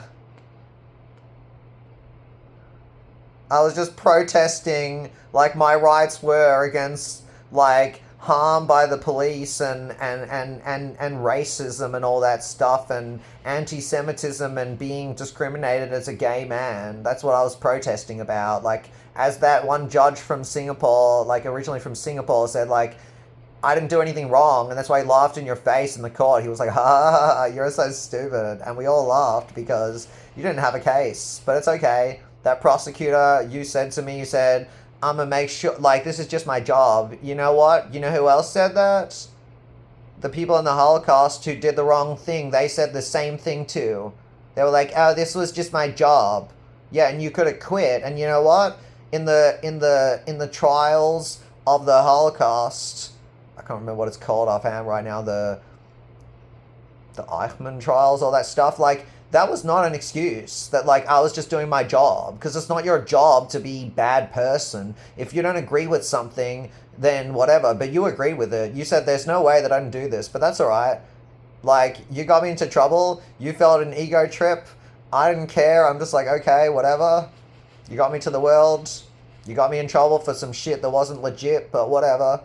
You stalked me everywhere, you saw I was better than you, you brought 15 people to hurt me, and I still came out on top, because you couldn't do anything, because God protected me in front of you, and then at the point where that guy started slapping me in the face, and he realized that I was looking through him.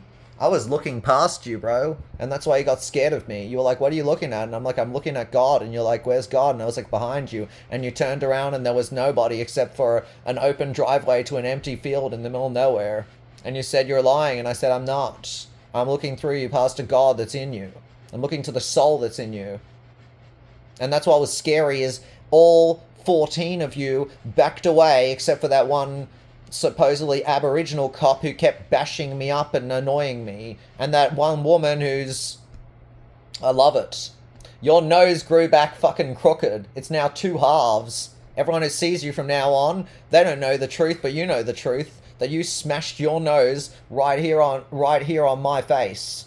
There's not even a mark on my face anymore. That's how blessed I am from God. But on your nose, there's a mark there forever. And now your nose is split in half forever. Like, you'll never look normal.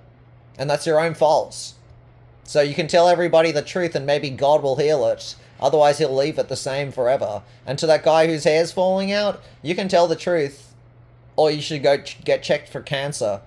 Because you're going to be in that ward that you tried to stick me in, and your people tried to, originally the people that hated me for being gay and Jewish and bashed me up, and you ultimately covered up for them. That's where they had me bashed up, is next to the cancer ward. And you know what I heard while I was in the cancer ward? Well, I wasn't in the cancer ward. I was in the ward because my then boyfriend was in the hospital for, like, his leg infection. And I was there, like, supporting him. And you know what I heard on the loudspeaker? They were like, oh no, terrible situation, this blah, blah, blah. Somebody, like, is having problems in the chemo ward, blah, blah, blah. And it's like, that's going to be your life. Because you think that you just play God. You thought you played God in my life, but really God played you. And God just used me as a messenger to play all those people. The same with the people that tried to run me over with your car. I saw what happened when you saw me in a street down the block.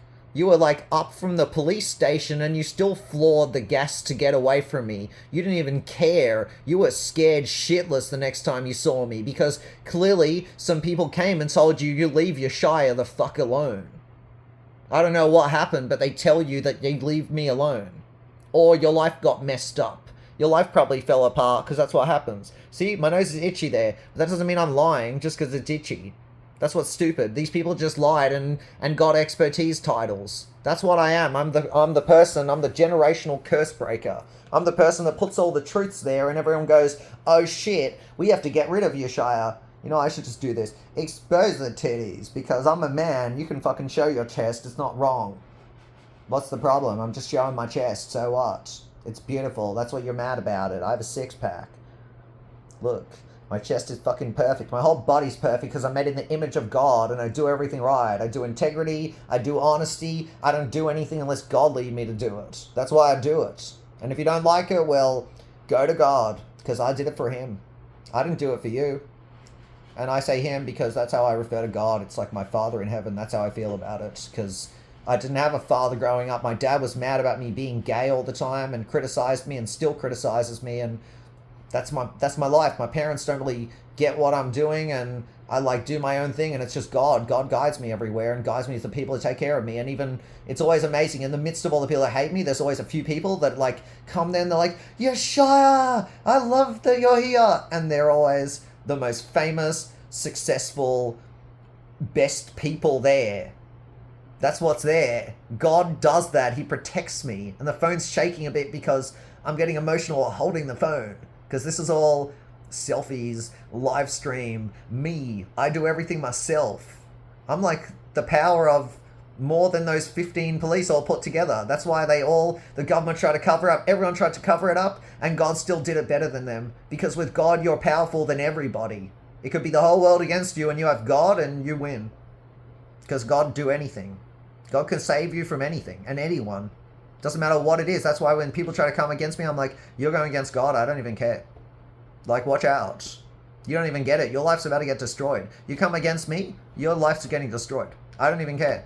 Like, it's cool that the real estate in, I'm not going to call you out, but the people in Manhattan that are wondering why I never came back to that apartment, I found out that you tried to charge me extra money. You quoted me more money than it costs. The New York Post put out a post about it months ago, and the price is lower than you quoted me.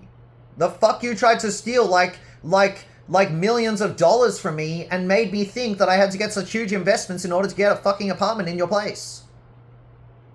Honestly, I curse you. I hope that nobody buys any more apartments and everybody sells out and leaves and you fucking end up with huge debts and you close. Because that's fucked up what you did. That's fucked up what you did. That means a bunch of people have paid extra because I'm not the only one you screwed over. Because if you screwed over the famous supermodel, artist, whatever, and you didn't give a shit, you tried to. That's why God blocked my path from renting there. That's why everybody in the area was so lovely to me but you. Because God was like, no, not this apartment. Because you know what's crazier? I've seen more iconic things in New York City that are penthouses even, or things like that in more iconic locations, and they're less money. Like, you're just ripping people off because you have a cool design. Like, really, you should give me an apartment for free. You should give me that one bedroom for free. And then maybe I'll talk about you good. You should just give it to me because the amount of money you tried to rip me off on some of the other things was like 5 times what you were charging for that one bedroom. And it's just like, why were you trying to rip me off to the tune of so much money? And I love how, like, yeah, it turned out that the architect, it wasn't the architect for that building. It was the architect for, like, the building across the street or something. Like, it was a mistake, but it was interesting to see how the architect who I'd made the mistake treated me. And he treated me like I was a guest there, but he didn't say, oh, I'm this person, even though I made a mistake to try to correct it, which I thought was interesting, and that's why I just played stupid. That's why I just talked about, like, cool things, and that's it. Like, yeah. But that's why stuff's not selling, because you're not being honest with people. That's why there's problems. That's why there's problems. That's it. And if you want me to talk good about you, you can help me out. You can give me an apartment. At this point, if you want me to help you out. But otherwise, I'm cursing you that things don't work out there. And also, the people in the front of MoMA, you're not nice. I don't even get it. I walked up there and you were mean to me. For no reason. I don't recommend anyone go to that museum. It's literally, like, they're stuck up and not nice. And that's why that didn't work out, because that apartment also gives you benefactor, like, this is the thing. It gives you benefactor membership at MoMA, and it's just like, if I was to potentially get one of those apartments and you treat me like shit and I'm benefactor, fuck is that? That means everyone who gets treated like shit. Like, MoMA needs an overhaul. Like, they wouldn't even accept my art there. They said, nah, we curate our own stuff. And I'm like, bitch, I am the contemporary artist of today. The fuck are you not letting me put my shit in the museum? I am the one that people want to see. Wherever I have a show, people flock there.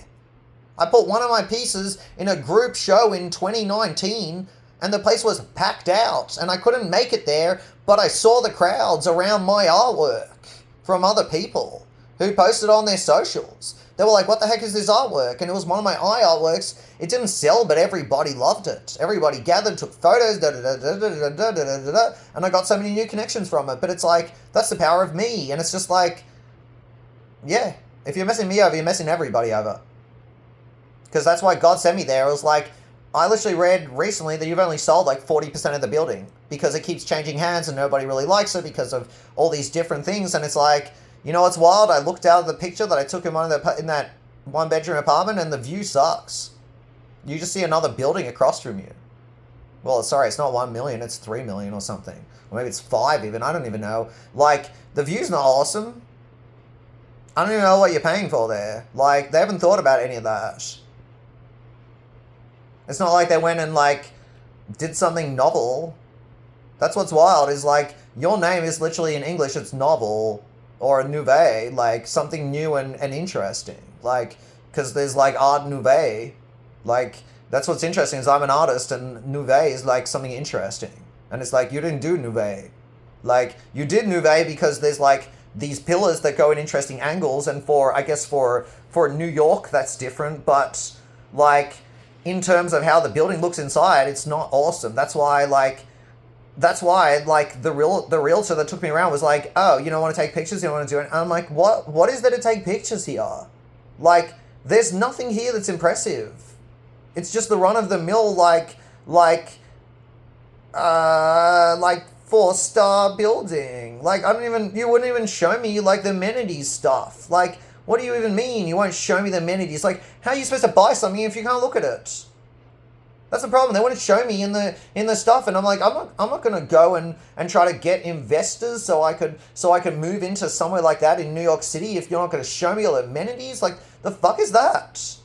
Like, I'm literally world famous, and I'd be using them, and I'd be bringing people into the. You wouldn't even show me to the restaurant that I could hire out. You were like, no, I only show you that once you purchase something, and I'm like, no. How am I going to know that I can have events here if you won't let me see it? Like, none of this shit makes sense, but that's what God do, is he makes shit not make sense so that I won't stay somewhere. And that's why I get people to screw me over, and in doing so, he showed me that I don't need to deal with them, and they always get punished afterwards. That's the sickest part about it all. Like, whether I leave a 1-star review or they do something bad to me and I tell everybody around what happened and everybody don't look at them the same anymore, like, it all comes down one way or another, so, yeah, I don't care about it. Everything's good. Life's good. We're chilling. We have all the people we need. Everybody loves us. The people that don't love us, well, nobody like you either, so I don't care.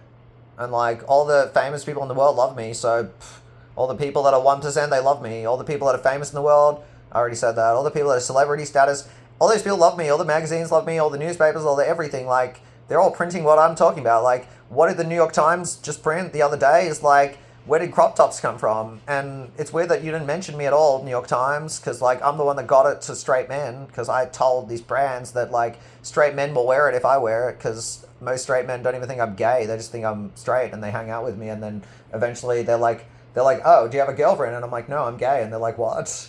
Like, no one thinks I'm gay. I'm just a dude. Like, that's why girls, like, women all the time hit on me, and I'm like, I have to tell them really nicely that I'm gay, and I'll just be their bestie.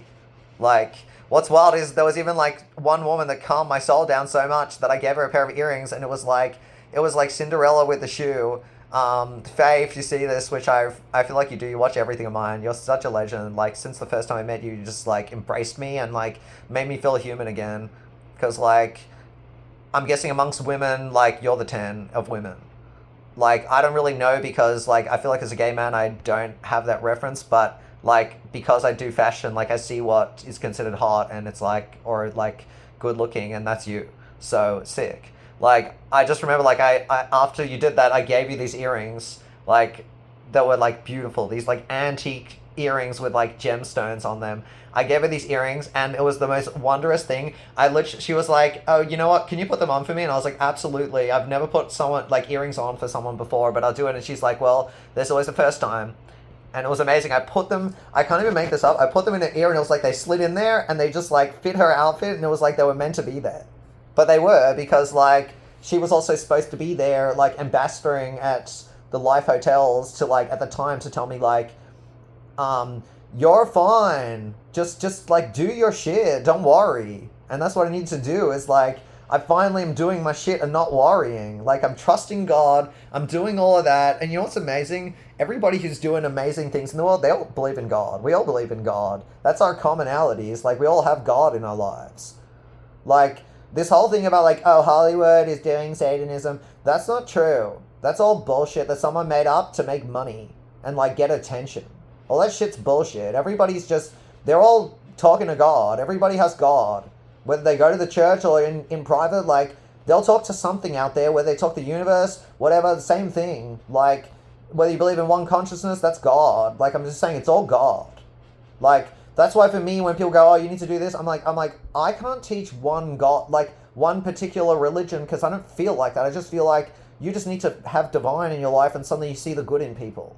So, like, you don't even need to have a religion. You just need to, like, find the good in people, and you're already doing divine stuff. Like, thanks. You're already doing good work in this world by doing that, and not doing magic spells or witchcraft against other people. You don't need to do any of that shit. You just need to change yourself, and the rest will come to you, because that's what I did. I changed myself. I work out every day. I do all that stuff. I do my one-handed push-ups. I do all that stuff. Yeah, I can do freaking 10 one-handed push-ups on each arm the whole way. I can do it like it's a burpee on one. I can do like a burpee on one hand.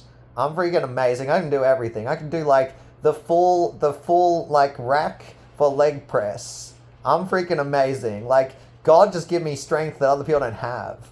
Like, that's what's amazing. God gave me everything. Once I started channeling God, the rest worked. So, like, yeah, a lot of people are going to be like, oh, you're stupid, you're nerdy because you channel God. Like, I don't care anymore. Like, I'm doing great. Everything's coming to me. The people I need are here. It's awesome. Everything's working. So, like, if you're mad at me, sick, thanks for doing my PR. I shrug at you and I love you. Thanks for doing my PR.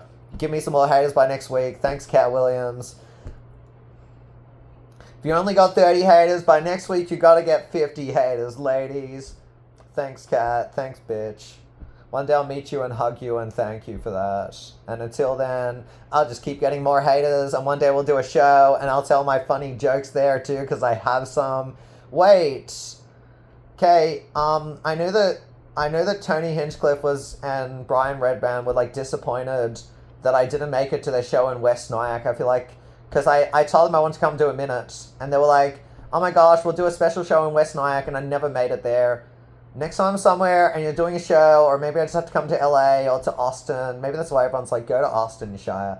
I just have to go there and do a minute and you'll love it. I have such good jokes, because they're like original and they're like topical, and people have probably thought about it but never like expressed it, and it's going to be hilarious. Like, and I'll be an instant sensation, just like I was at UB Queer in Melbourne and sang like sober karaoke of, this is what's great, because I was in America for so long, I can do like some American accent but not all of it. So I sang, we are who we are, DJ turn it up, it's about damn time to live it up, I'm so sick of you so serious, it's making my brain delirious, yes, I'm just talking truth, I'm talking about all the shit that we do, where it's something our clothes,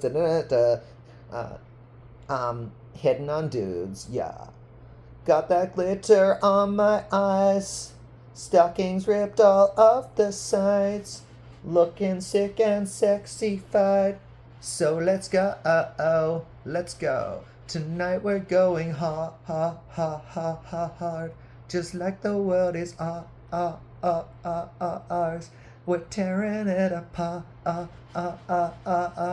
You know we're superstars. We are who we are. We're dancing like we're dumb. Our bodies going numb.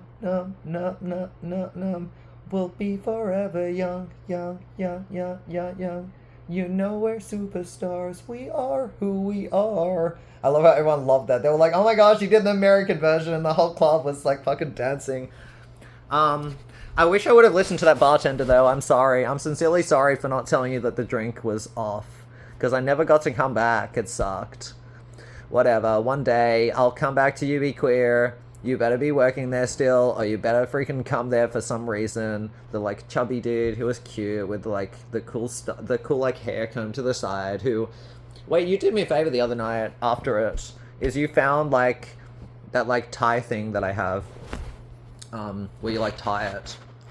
Like you found that. So, yeah, life is good. Life is ready. You're ready for the testing. It's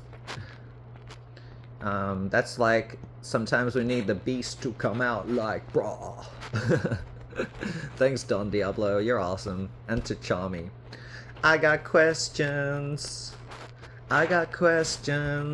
Spiritual questions. By the way, I heard that song Afterlife in like Toronto at like 3 a.m.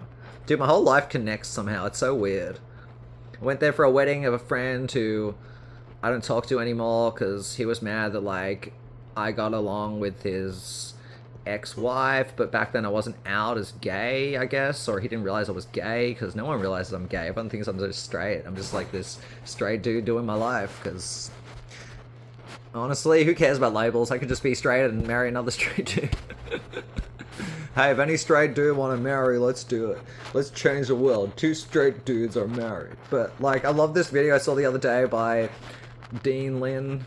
Your videos are awesome, bro. And he said, like, he interviews some guy and he's like, what does it mean if it says straight on a dating app? And the guy's like, the guy's not straight, he's lying. And it's like, yeah, no one's straight. But same thing, like the other day I was talking to this dude and like he starts telling me about women and I'm like, dude, you're a bisexual, just own it, bro, who cares? But don't talk to gay dudes about doing intimate stuff with women because it grossed them out. And that's why I blocked you. I'm sorry. You made it bad memory. I don't know if I can ever forget that now. That was gross. I'm sorry. I can't. Don't talk to me about what women do in the bedroom, please. I'll be women's besties, but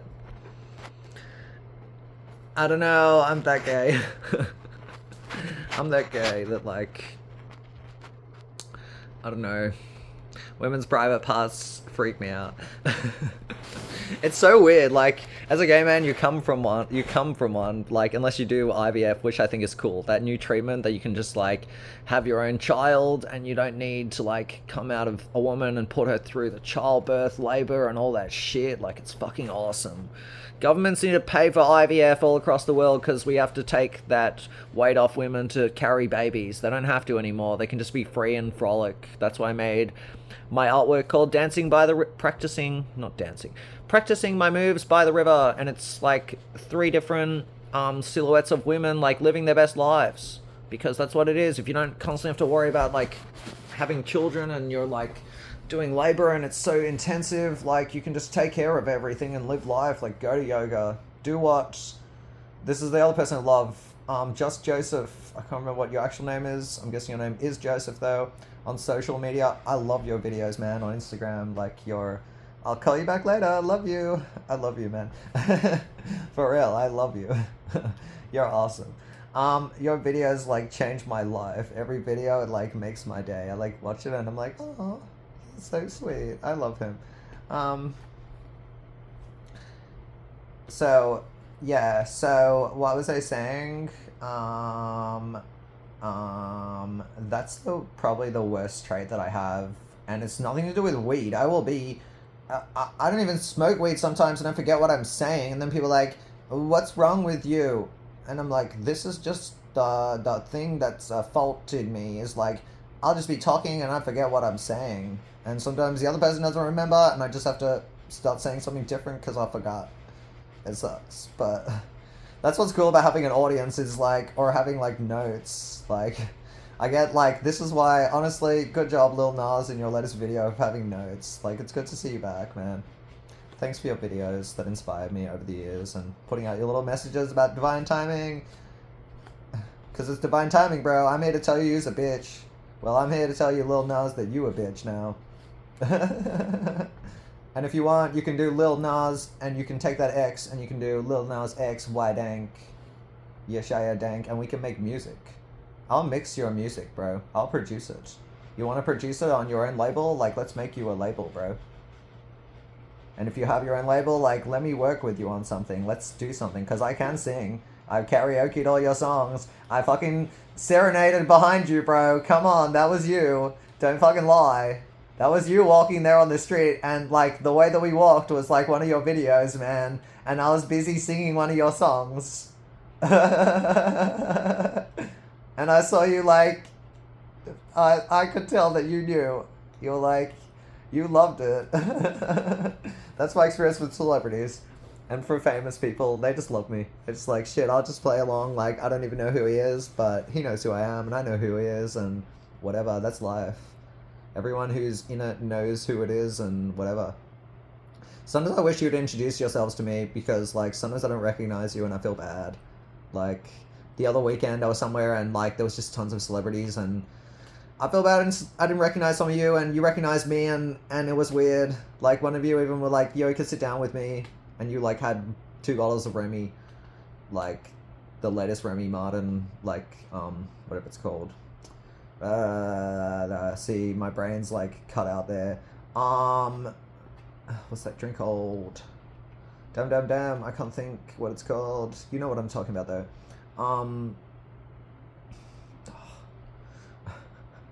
Alright, whatever. That thing, yeah. So, you had like 2 bottles of that, and you were just like, yo, sit down with us, chill with us, we're chill, and you were awesome, like, thanks. Honestly, that's my life, is the pillar never look like me. They're the people who invite me in, and then I tell their stories to the world, and we change the world together.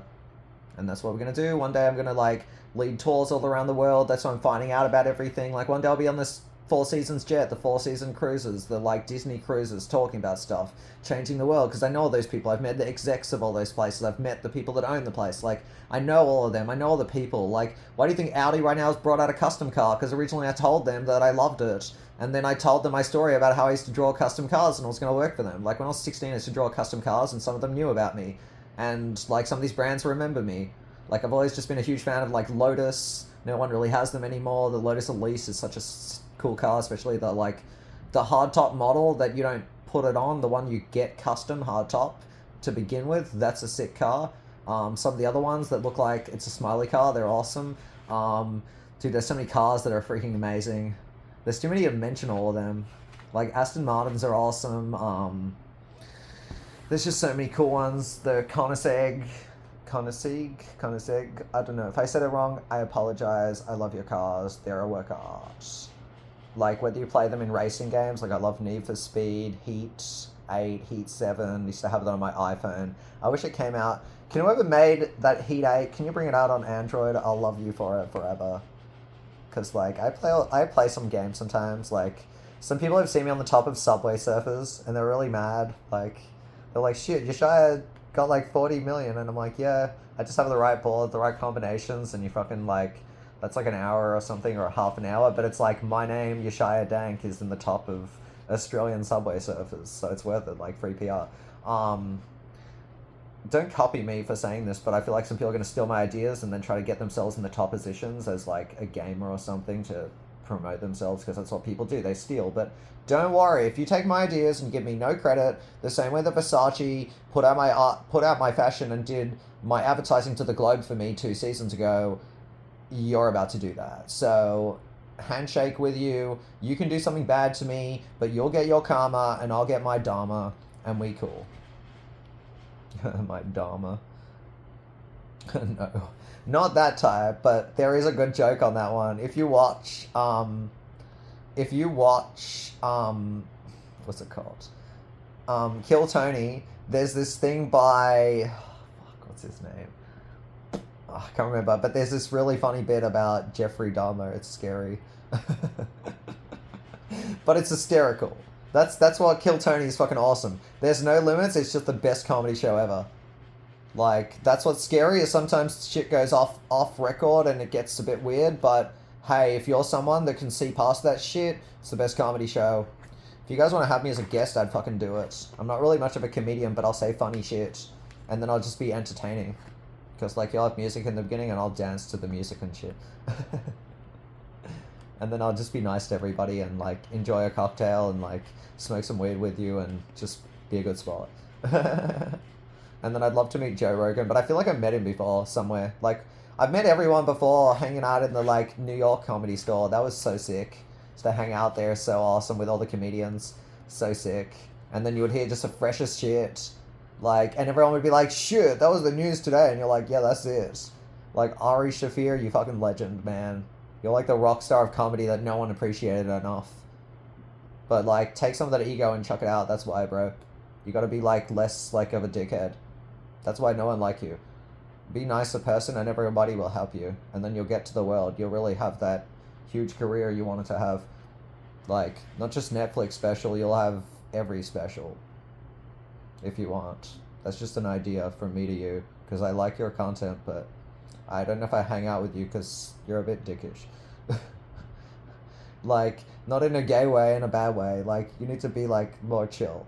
But I do like you. I like your comedy. If you want to hang out and smoke a J one day or do some mushrooms, which I've never done before, I'd do it with you. I'd take mushrooms for the first time with you, if you want.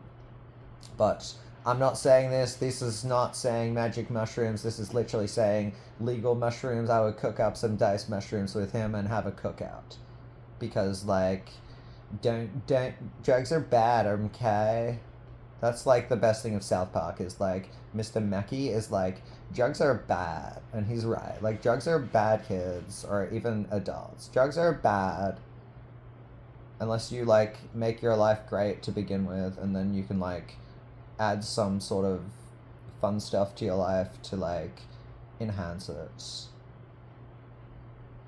Oh my gosh, you showed your tits? Yeah, so what? I'm a dude. I can show my whole chest. I could show my six-pack. I could show my arms. I could show it all, and everyone's going to be like, oh my gosh, he looks like that statue of David. And I do. I have a picture that makes me look like the statue of David, because that's what I am. Like, I'm made in God's image. I'm made perfect. It's like Michelangelo made me. I'm like if Michelangelo's statue was real. That's me.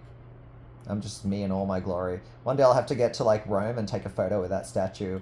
Like clear everybody out of there and be like, get out of here, I'm getting naked. And like put up like walls around and then like take a photo there and everyone's gonna be like, shit. It's gonna be like the next like art photo that sells out across the world, because like that's what's wild. I've started putting my self photography online and everyone loves it. Everyone's just like, shit, this guy's the king. Like I put up the story of me, like how I got to be an artist from being an Orthodox Jew, and I talked about like all the stuff with the rabbis and everything and how I got out there and how art was my escape and how art's like become the thing that I changed the world with. It's like Rapunzel. It's like she was in her castle and her hair was the thing that like got her out of there by having this long hair, and it's just like maybe that's what got me out there, is me having long hair. Alright, this has gone on for so long, but like hey, like Sabri Supri said, like having long content is the way, so I'm gonna put this up and everyone's gonna be like, shit, Yeshaya is amazing, we love him, thanks for putting up long content. I should check what my battery life is. Let me pause. That's the only problem with making long content, is like your battery runs out, because shit, I've been talking for like an hour 44 minutes, and it's amazing because I talk quick and I have lots to say, so like I can just entertain people for hours. And that's why like the other day someone called me a hoot and I looked it up and I'm like, yeah, hell yeah, I fucking entertain everybody. That's what I do. I just go around entertaining everyone. Everyone's like, shit, Yeshaya's alive at the party. Let's invite him over, have him all the events, be a VIP. Hey, you want to come to this thing? You want to rejoin this thing for $100? Usually for everyone else it's like $1,200, but like we want you to join it. And I'm not saying this because I want people to steal my opportunities, because if I'll tell you this, if you go into a club and you fuck me over and you pretend to be me like somebody did in England with somebody else and teamed up with them as an artist instead of being me, that's why your career is fucked now. That's why no one care about you anymore. That's why you can make as many murals as you want and write Dank on it, or whatever the fuck you write on your shit that sounds almost like my name, and take my reputation and get me kicked out of stuff. But that's why your career isn't fucking booming, bitch. You know who you are. You watch all my shit. I know you do. And that's cool. All the haters watch my shit. Everyone who's jealous of me, watch my shit. Everyone who's mad at me, watch my shit. Everyone who say they don't like me, they watch my shit. Everyone watches my shit. Everyone watches my stuff, even if they claim not to. Even if the social media takes away the statistics, they all watch it. I know they watch it, because otherwise it wouldn't hit Google. Every single thing I say online and do, it hits Google. That's why I'm careful about what I say. Even though I speak so quick in the moment, it's because I have this good head. I have this amazing brain, thanks to God. I have this amazing heart, this amazing body, this amazing life, this amazing people that come to me. It's all God. And the people that aren't supposed to be in my life, they fuck up, and then I send them out of my life and never talk to them again. The only way they can get access is if they buy my stuff or pay for my services. Otherwise, I'm never talking to them again, because the fuck I need to talk to you for if you're a dickhead. You fucking stay over there, bitch. I stay over here, live my good life without you. Don't need to worry about you. That's why I keep shitty people miles away. I'm just like, I ain't dealing with you. Go get new people. Switch up. Get the money. Move. That's why these quotes that say, make money so that you don't have to listen to the people you don't like, that you can live the life you want, they're right. Just fucking do that job. Do the shit that you don't like for whatever, like me, for example. I just had the past 6 weeks, it was fucking hell. Getting dumped by my boyfriend and then figuring it all out in New York, and I didn't have all the connections I needed, and I just had to figure it out. I figured it out, and now life is amazing. Life's all working together, everything's aligning, and that's how long it takes sometimes. Sometimes it takes 6 weeks of fucking grueling work to like get where you want to go. Really, it's not 6 weeks, it's been fucking 8.5 years. 8.5 years when I put out my first artwork to the world and I fucking started to talk on camera. Well, actually, it's a bit more. It's been like 10 years that I put out my first video. I'm going to put out my first video soon, and you're going to see how fucking nervous I was. I was like, hi, this is Shaya Dank. Like, that was my first video. I was freaking scared as shit. And now it's just like the most natural thing ever. Put out my phone, take a video, talk about stuff, don't even worry about things. This is really weird to take this video in different angles, and I'm like, these are these people that impersonate me. Like this angle right here, there's somebody that literally has this as their profile picture, and it's me, and they're impersonating me, and that's what people do. The amount of impersonators online, it's everywhere now, and that's how you know you're something, is people try to be you, but they can't be you, and then they screw up their lives even more, and they're more miserable once they try to be you. That's what's amazing. Everyone that's trying to be me, everybody wanna be me. Looking at my neck, and it's Fiji. Well, it literally will be Fiji soon because I'll have like my own.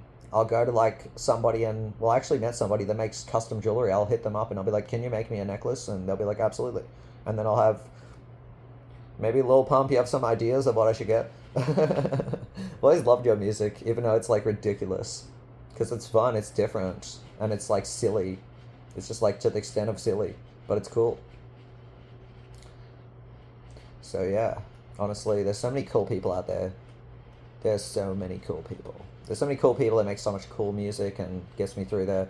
Another song I really love is God's Plan by Drake because I relate to that. It's like, I make sure that some people eat and they like still come for me. Like that cop, I made sure that he had that position because if I didn't talk about racism and all that shit, Australia wouldn't be moving forward that much. Because I'm from Australia and people listen to me there. Because I'm an Australian contemporary artist, so people in Australia are listening to me. Politicians are listening to me. The government people are listening to me. The people in power are listening to me. Even the people that don't want to listen to me, they still listen to me because I'm hot, so they look at me. And the people that are against gays, they also look at me because they're in the closet. They all are. That's why they're in my DMs. The truth will set you free. That's why I tell it. Tell the truth, and then we get free together because we all go, alright, time to stop playing the games. Just own up, it becomes easier. Once you own up to your problems, they become easier. That's what happened. I came out, shit became easier. I suddenly didn't go, okay, I need to worry about the women, I need to do all this stuff. I don't need to have the traditional family because that's not my role. That's not the role that God gave me in life. But by me embracing myself, I do the role that God gave me. That's what you need to do is embrace yourself and then you start to do your truth. If you really embrace yourself and you don't look at other people as the problem, you say, what's inside here? What's in here? What's inside of me here that I can fix? And I'm just using that right now because, like, I think it's hilarious that the last hotel, this is what the manager screamed at me about was these key cards, and they cost like $2 or $3, and he was saying they're expensive, like $50, and I'm like, bitch, stop lying. Bitch, stop lying. That's why you're ugly. That's why no one like you because you're lying. That's why people like me because I don't lie. That's it. Hey Facebook, thanks for reminding me I have memories to look back on. I'll look at some of those, see what I can share. It is cool to look back. Thanks for that. I appreciate that. You're a good platform. I wish though that like you helped my content get out there, Mark Zuckerberg, considering that like you try to offer me your like newest like products for like 50% off or for free to try out. Like, why don't you just elevate my content too, and like we can both win. Because I'll tell everybody to come back to Facebook or come to Instagram or come to Threads or whatever else, come to WhatsApp. Like, let me be your ambassador. Like, help me out. Give me new features or pay me some money and we'll work together. Like, everybody, Amazon, all these people. Like, we can make the changes to make your company better, make it more like you treat people better, and then you can win too. Because by treating people better, you'll have the blessings of God. Like, you think that new yacht's going to get you the clout you want? Nah. Not with God, which is the one that really give you everything. Like, He's giving you that because you're supporting other people. But if you really supported other people, imagine how much more He would give you. Just something to think about. That's why I really respect Sabri Subri a lot, because he has just helped me for free. He's never asked for a cent. He said, if you want, you can pay me for my services. But if not, I'll help you. I'll try to help you for free. Or for as little money as possible. Just pay a couple of bucks for shipping of my book and I'll do the rest. Like, yeah, it's just, that's what it is helping people. If you help people, you get helped back. You get blessed. So you're blessed. You're making plenty of money. That's what it is. That's what it is. So you want to make plenty of money too? Like, help people. Do what you can to help them with whatever you have. That's what you do. And then God bless you. Literally, not the saying. It's literally God blesses you. That's what happens. Like, I guess this is one of my first testimonies about how God works in the world in my life. That's what happens, is like, God just makes it work. So like, people can be haters, people can try all this stuff, and it doesn't impact me the way they want it to. Instead, it just screws them over and it elevates me even more, because every single person that ever came against me got me into new places that I was never in before, got me newfound respect that I never had before, got me like new friends and new acquaintances and new opportunities that were never there before and always seemed out of my reach. And like, by you doing this bad thing, you opened the door for me. So, like, yeah, like, hating on me just opens the door more, because, like, you'll put a hating comment and I'll say something back that makes you have to now think about stuff and talk to me. Now you have to have a conversation with me. You don't want to have a conversation with me. You wanted to say something mean to me. You wanted to insult me, but because I said something back, now you have to talk to me, because otherwise you look stupid. And it's freaking amazing. Like, God gave me that ability. So every time someone says some dumb shit to me, I say something back and they go, oh shit, now I look like an idiot. And it's like, good. Now you'll change, bitch. Stop being a dumbass. Stop being bad. Stop being a moron. Stop being a hater. Like, you can be a lover. Lover's just as... It's cheaper. It's less energy to love than to hate. I'm telling you. You won't have to go to rallies. You won't have to do all this shit. You won't have to march on places and try to start up and try to whatever. You'll just live your own life and you'll be having fun with all different people. Like, that's the solution to all these, like, these people that are cranky with other people. Like, go to those places that you're angry with people and fucking put duct tape on your fucking mouth and, like, hold your breath and fucking look. Like, open your eyes, but don't fucking say anything. Like, shut your mouth, fucking go to those places, don't say a word, eat some of the cuisine, experience some of the culture, and suddenly you'll see, yeah, these people are the same as me. They just dress different. Oh, they just have a different religion. Oh, they're just a different gender. Oh, they're just a different sexuality. Oh, they're just a different race. Oh, they're just a different ethnicity. Whatever, something like that. That's what you'll realize. If I can do it, why can't you do it? What's the difference? If I'm the 10 of the white dudes, and I also have blue eyes, like, I got everything going for me. I have this amazing hair that all the stylists in the world are crazy about. I have this amazing body that everyone's crazy about. I have amazing fashion, I have amazing style, amazing art, amazing charisma, amazing ability to talk to people and help everybody. Like, if I'm doing it, why don't you do it? If I'm the, like, ultimate person, why wouldn't you do it? Because if your goal is to, like, get rid of these people that aren't the ultimate, but the ultimate person is doing this, then why wouldn't you follow his lead if you're trying to be the ultimate person? That's the question I have for all these hateful people. If you're mad at me for living the ultimate life, but that's your goal, is to live the ultimate life by discriminating against some people, but I've actually jumped a level up by realizing that we need everybody, because this is your problem in society. You eliminate some people and you don't have people to do the jobs that you want them to do because there's no one to do it. Like, cool, you deported their legal workers. Now who the fuck's gonna pick all the shit for $3? Nobody. There you go, there's your answer, nobody. So what, you're gonna tell, like, people that they can't go to school and instead they're gonna pick the stuff for $3? And then what happens, like, 10 years down the track? Nobody has education, so there's no doctors, no lawyers, no architects, nobody that can city plan, nobody that can do anything practical. That's why all the greed is stupid, because you don't think about the long term, you just think about the now, and in 20 years or 10 years down the track, it affects you. And then what the fuck do you do when you have no support, nobody to help you, and you live in this barren wasteland in a broken down hut, and you voted in for this person who's just taken all your money and spent it on the wrong shit, and didn't give you anything back, because you don't have welfare programs, you don't have all this shit in those states, because you don't fucking vote for them. Instead you vote against them because you don't want your neighbor who looks different to you to fucking have rights and have shit. But you don't get it that it affects you also. That's why I called you morons. That's why I said racists are morons, because most of you are racist and you're morons. And you also live these shitty lives in these thatched huts. And you fucking hate everybody and you're busy not living this sick life. So the fuck wouldn't you change and listen to me if I've got the answers? I told you long ago on the road, I got what they waiting for. I don't run from nothing, dog. Get your soul, just tell them that the break ain't over. You was never really rooting for me anyway. When I'm back up at the top, I wanna hear you say, he don't run from nothing, dog.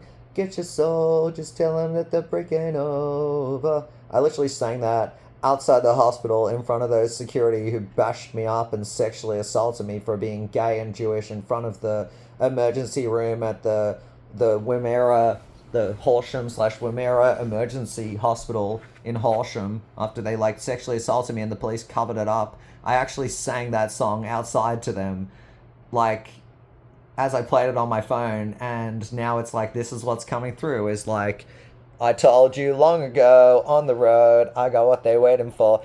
Because all you guys are all watching me. All you guys meet me everywhere. That's who would meet me in Melbourne, is you guys. It would travel hours to meet me and hang out with me and do all this stuff and buy me drinks and, like, do stuff that if I told on you, your career would be fucked, but I didn't, even though I should, considering what you did to me. But I guess in the aftermath, I don't even care, because God cursed you. Every single one of you, like, you either have mental problems, you're crazy, you're bipolar, and I don't mean to say something against bipolar people, but I mean not just bipolar that's treatable. You can't treat your bipolar. Like, that's how bad it is. Some of you guys that are haters against me, you take lithium and it doesn't help. There's nothing to help you, because God made you that you're helpless because you made other people helpless.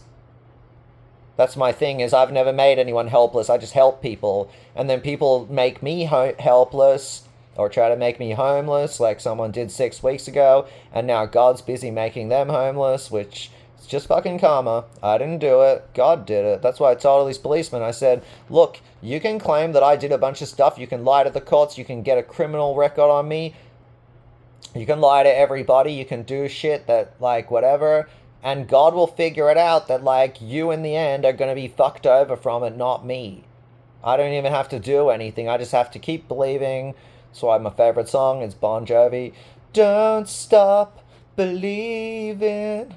Hold on to that feeling. Street lights, people on. I feel like I'm a rock star anyways, because I look like a freaking 60s rock star. Like, all I need is a freaking guitar. I just need to go to, like, Guitar Center, and they'll be like, whoa, where did you come from? And I'll be like, straight from the 70s. You got some acid for me? No, I'm kidding. I didn't do that. Oh, man. But psychedelics are good. They open people's minds. They're good. They're very good. Honestly, if the government in America regulated, like, all those things, we'd do awesome. Like, if we regulated all the drugs and made them safe, like, that's how we'd stop the opiate crisis. Like, the only reason why people are buying tons of opiates is because it's safe. They know that if they buy Oxycontin in the, like, huge amounts, then it's all tested pills. That's what it is. That's why they're using that. Because if you buy street drugs, you don't know what's in there. And I'm not condoning any of it. I'm simply explaining. Because people need to know is that, like, these government officials need someone to explain to them that, like, look, this person, I don't fully get it because I don't have addictive personality and I'm lucky. Like, God bless me like that. I've seen these friends of mine go through it to hell and back, and I hurt for them. It hurts to watch people go through hell and back with drugs and all this stuff and addictions, different addictions in their life that just ruin their lives. And it's sad. And they can't do anything about it, and it's just like, damn, that sucks. So, being that, like, someone who doesn't have an addictive personality, it's just, what I see from the outside looking in is, like, I'm like, look, if we regulated all these things that people use and we made them safe, and because, like, Amsterdam, for example, they make everything safe. Like, you can buy MDMA and it's regulated. No one's overdosing on it. There's no, oh, we just had a big festival and 3 people died from the drugs. And it's just like, you do the math. How many people die every year in America from laced drugs that, like, they had no idea was laced and it wasn't their fault? Like, people are going to take drugs anyway, so you might as well keep them alive, because I'm telling you, that person will contribute to society. Like, if they just had their fix and whatever, because that's what some people need, is addiction. They just need a fix. And I don't have addiction, so it doesn't apply to me. Like, I don't need a fix. I just, like, God's my fix. Like, maybe that's why that's probably why AA teaches God. Like, it's ironic because when I was in this rehab place that my parents sent me to, hoping that they would get rid of the gay in me, and it didn't. Instead, I just met, like, this, like, cute redhead, like chubby dude that I thought was cute, and I would just hang out with him all the time, and, like, we would play this game called Ingress, and there was also, like, a guy that would, like, also another, like, chubby dude that I would hang out with, and, like, we would go around and we would play the game, and we're all just friends, and, like, it didn't keep me away from the gays. It just made me find my people. Like, I just found my gays, and I just hung out with them, and they loved me for it. Like, it's such a sick memory. Like, this is what's so cool about me talking, is I have all these memories, and people love that I have this story. People are like, yo, you should write a book. Oh my gosh, I see why people call me the Joker, because at this angle, like, it kind of is that face. Ha ha ha ha ha ha ha ha. That's hilarious. Oh my god. I'm like so many characters. But maybe this is why someone's like, yo, you should get into acting. Hey, if anyone wants to sign me to act or to model or to whatever, like, let me know. Just for now, I don't, like, have to get my number back up. Need some... Oh, sheesh. I've had so many issues with banks, but it's really because I didn't trust in God. I just had to trust that God take care of me, and now God's taking care of me, and everything's going to work out, and I just got to chill and trust in God. That's my secret, is I just trust God. This is the coolest thing. I'm just meeting people all the time now, and then just like, God made me free, and I'm just like, yeah, that's what happens. You find the religion that works for you, that doesn't it doesn't infringe on anyone else, and you don't have to preach to anyone else, because I don't feel like you should preach to anyone else. I just feel like you just try to point people in the right direction, tell them about your experiences, and if they want to do it, that's up to them. They can make a choice, because that's the world. We have free choice. We decide what we want to do, and then we have outcomes, and it's just, that's what it is. A lot of my friends partied in their 20s. I partied too, but part of the partying is I networked with people, like tons of people. I just met all the famous people everywhere doing everything, because I also talked to them and was chill and danced and didn't act douchey or shitty or whatever, and I like took care of, like, when there would be like a girl or a woman in the club and someone was bothering her, or like I'd take care of them, or vice versa. Like, I'd always take care of people, and yeah, the word got around, and eventually it's like, Yeshaya Dank, Shaya Dank is a legend. We love him. Thanks so much, Yeshaya. We're so glad that you made a brand finally that makes everyone happy. Yes, yes, queen. Like, those people that came to like the last hotel that like literally drove up the front. I don't know who you are, but thanks from the bottom of my heart. You just came to the hotel while I was standing there like smoking a J in the front, and you were just like, which by the way is medical, because for me that's what I use as my medication. That's what keeps me well, is medical marijuana. It's magic. It's like a magical plant. God gave this plant. He grew it everywhere because he was like, I know that people need it, so I'm just going to show everybody that that's how it should be. It should just be like it says, you should be fruitful and multiply. That was the example. He's just like, I'll use the plant that's controversial to show that. And that's why everything that's in the, like it says in the Bible, like a man shouldn't sleep with another man like he sleep with a woman. And why to say that? Because it's impossible. Like, and it says controversial shit like that to make a point, and everyone goes, what? That's crazy. And it's just like, yeah, that's what real, like, religion is you use what's around you to make the world a better place, not a worse place. You don't try to harm other people. You don't use your ego, because that's why people are harming other people using religion, because they have ego. It's literally their own shit. And that's why there's literally countries in the Middle East that are like Arab countries, and they're awesome places to go to, because they're not using their religion on you. They're being good, and they're being fair, and they're getting that, like, religion's not there to impose, it's there to add. Like, it adds richness to your life if you're part of a religion, but you don't take on the parts that are against other people. You go, this is not why I'm here. I'm here for God. I'm not here for all this other stuff. This stuff is just, I guess, stories or like commentary or something, or I don't know. I don't know how to like make sense of stuff that like is strange. I don't really know. I don't read that. I just skip that. That's my take. This is Yeshaya Dank, the world famous contemporary artist, stylist, designer, artist, fashion designer, all of that. This is just my thoughts, because I know it's important for me to share it with the world and be myself, and everyone's like, shit, you can be yourself and just hang out. And once I finally get settled somewhere, I will start live streaming again, because everyone's been asking me to live stream, especially on TikTok. I love you, all my fans. You're amazing. Thanks for being with me. I got fans finally. Ain't you one of them to see me? I thought you want this for my life. For my life. Said you wanted to see me thrive. You lied, so now just say to me what you want from me. Just say to me what you want from me. Hey Panini, don't you be a meanie. Thanks Lil Nas for that song too. It's fucking awesome. I love it. And I love the view of like the freaking skyline from like the penthouse, this like hidden view. It's fucking awesome. One day that's gonna be my view of the city. It's gonna be sick.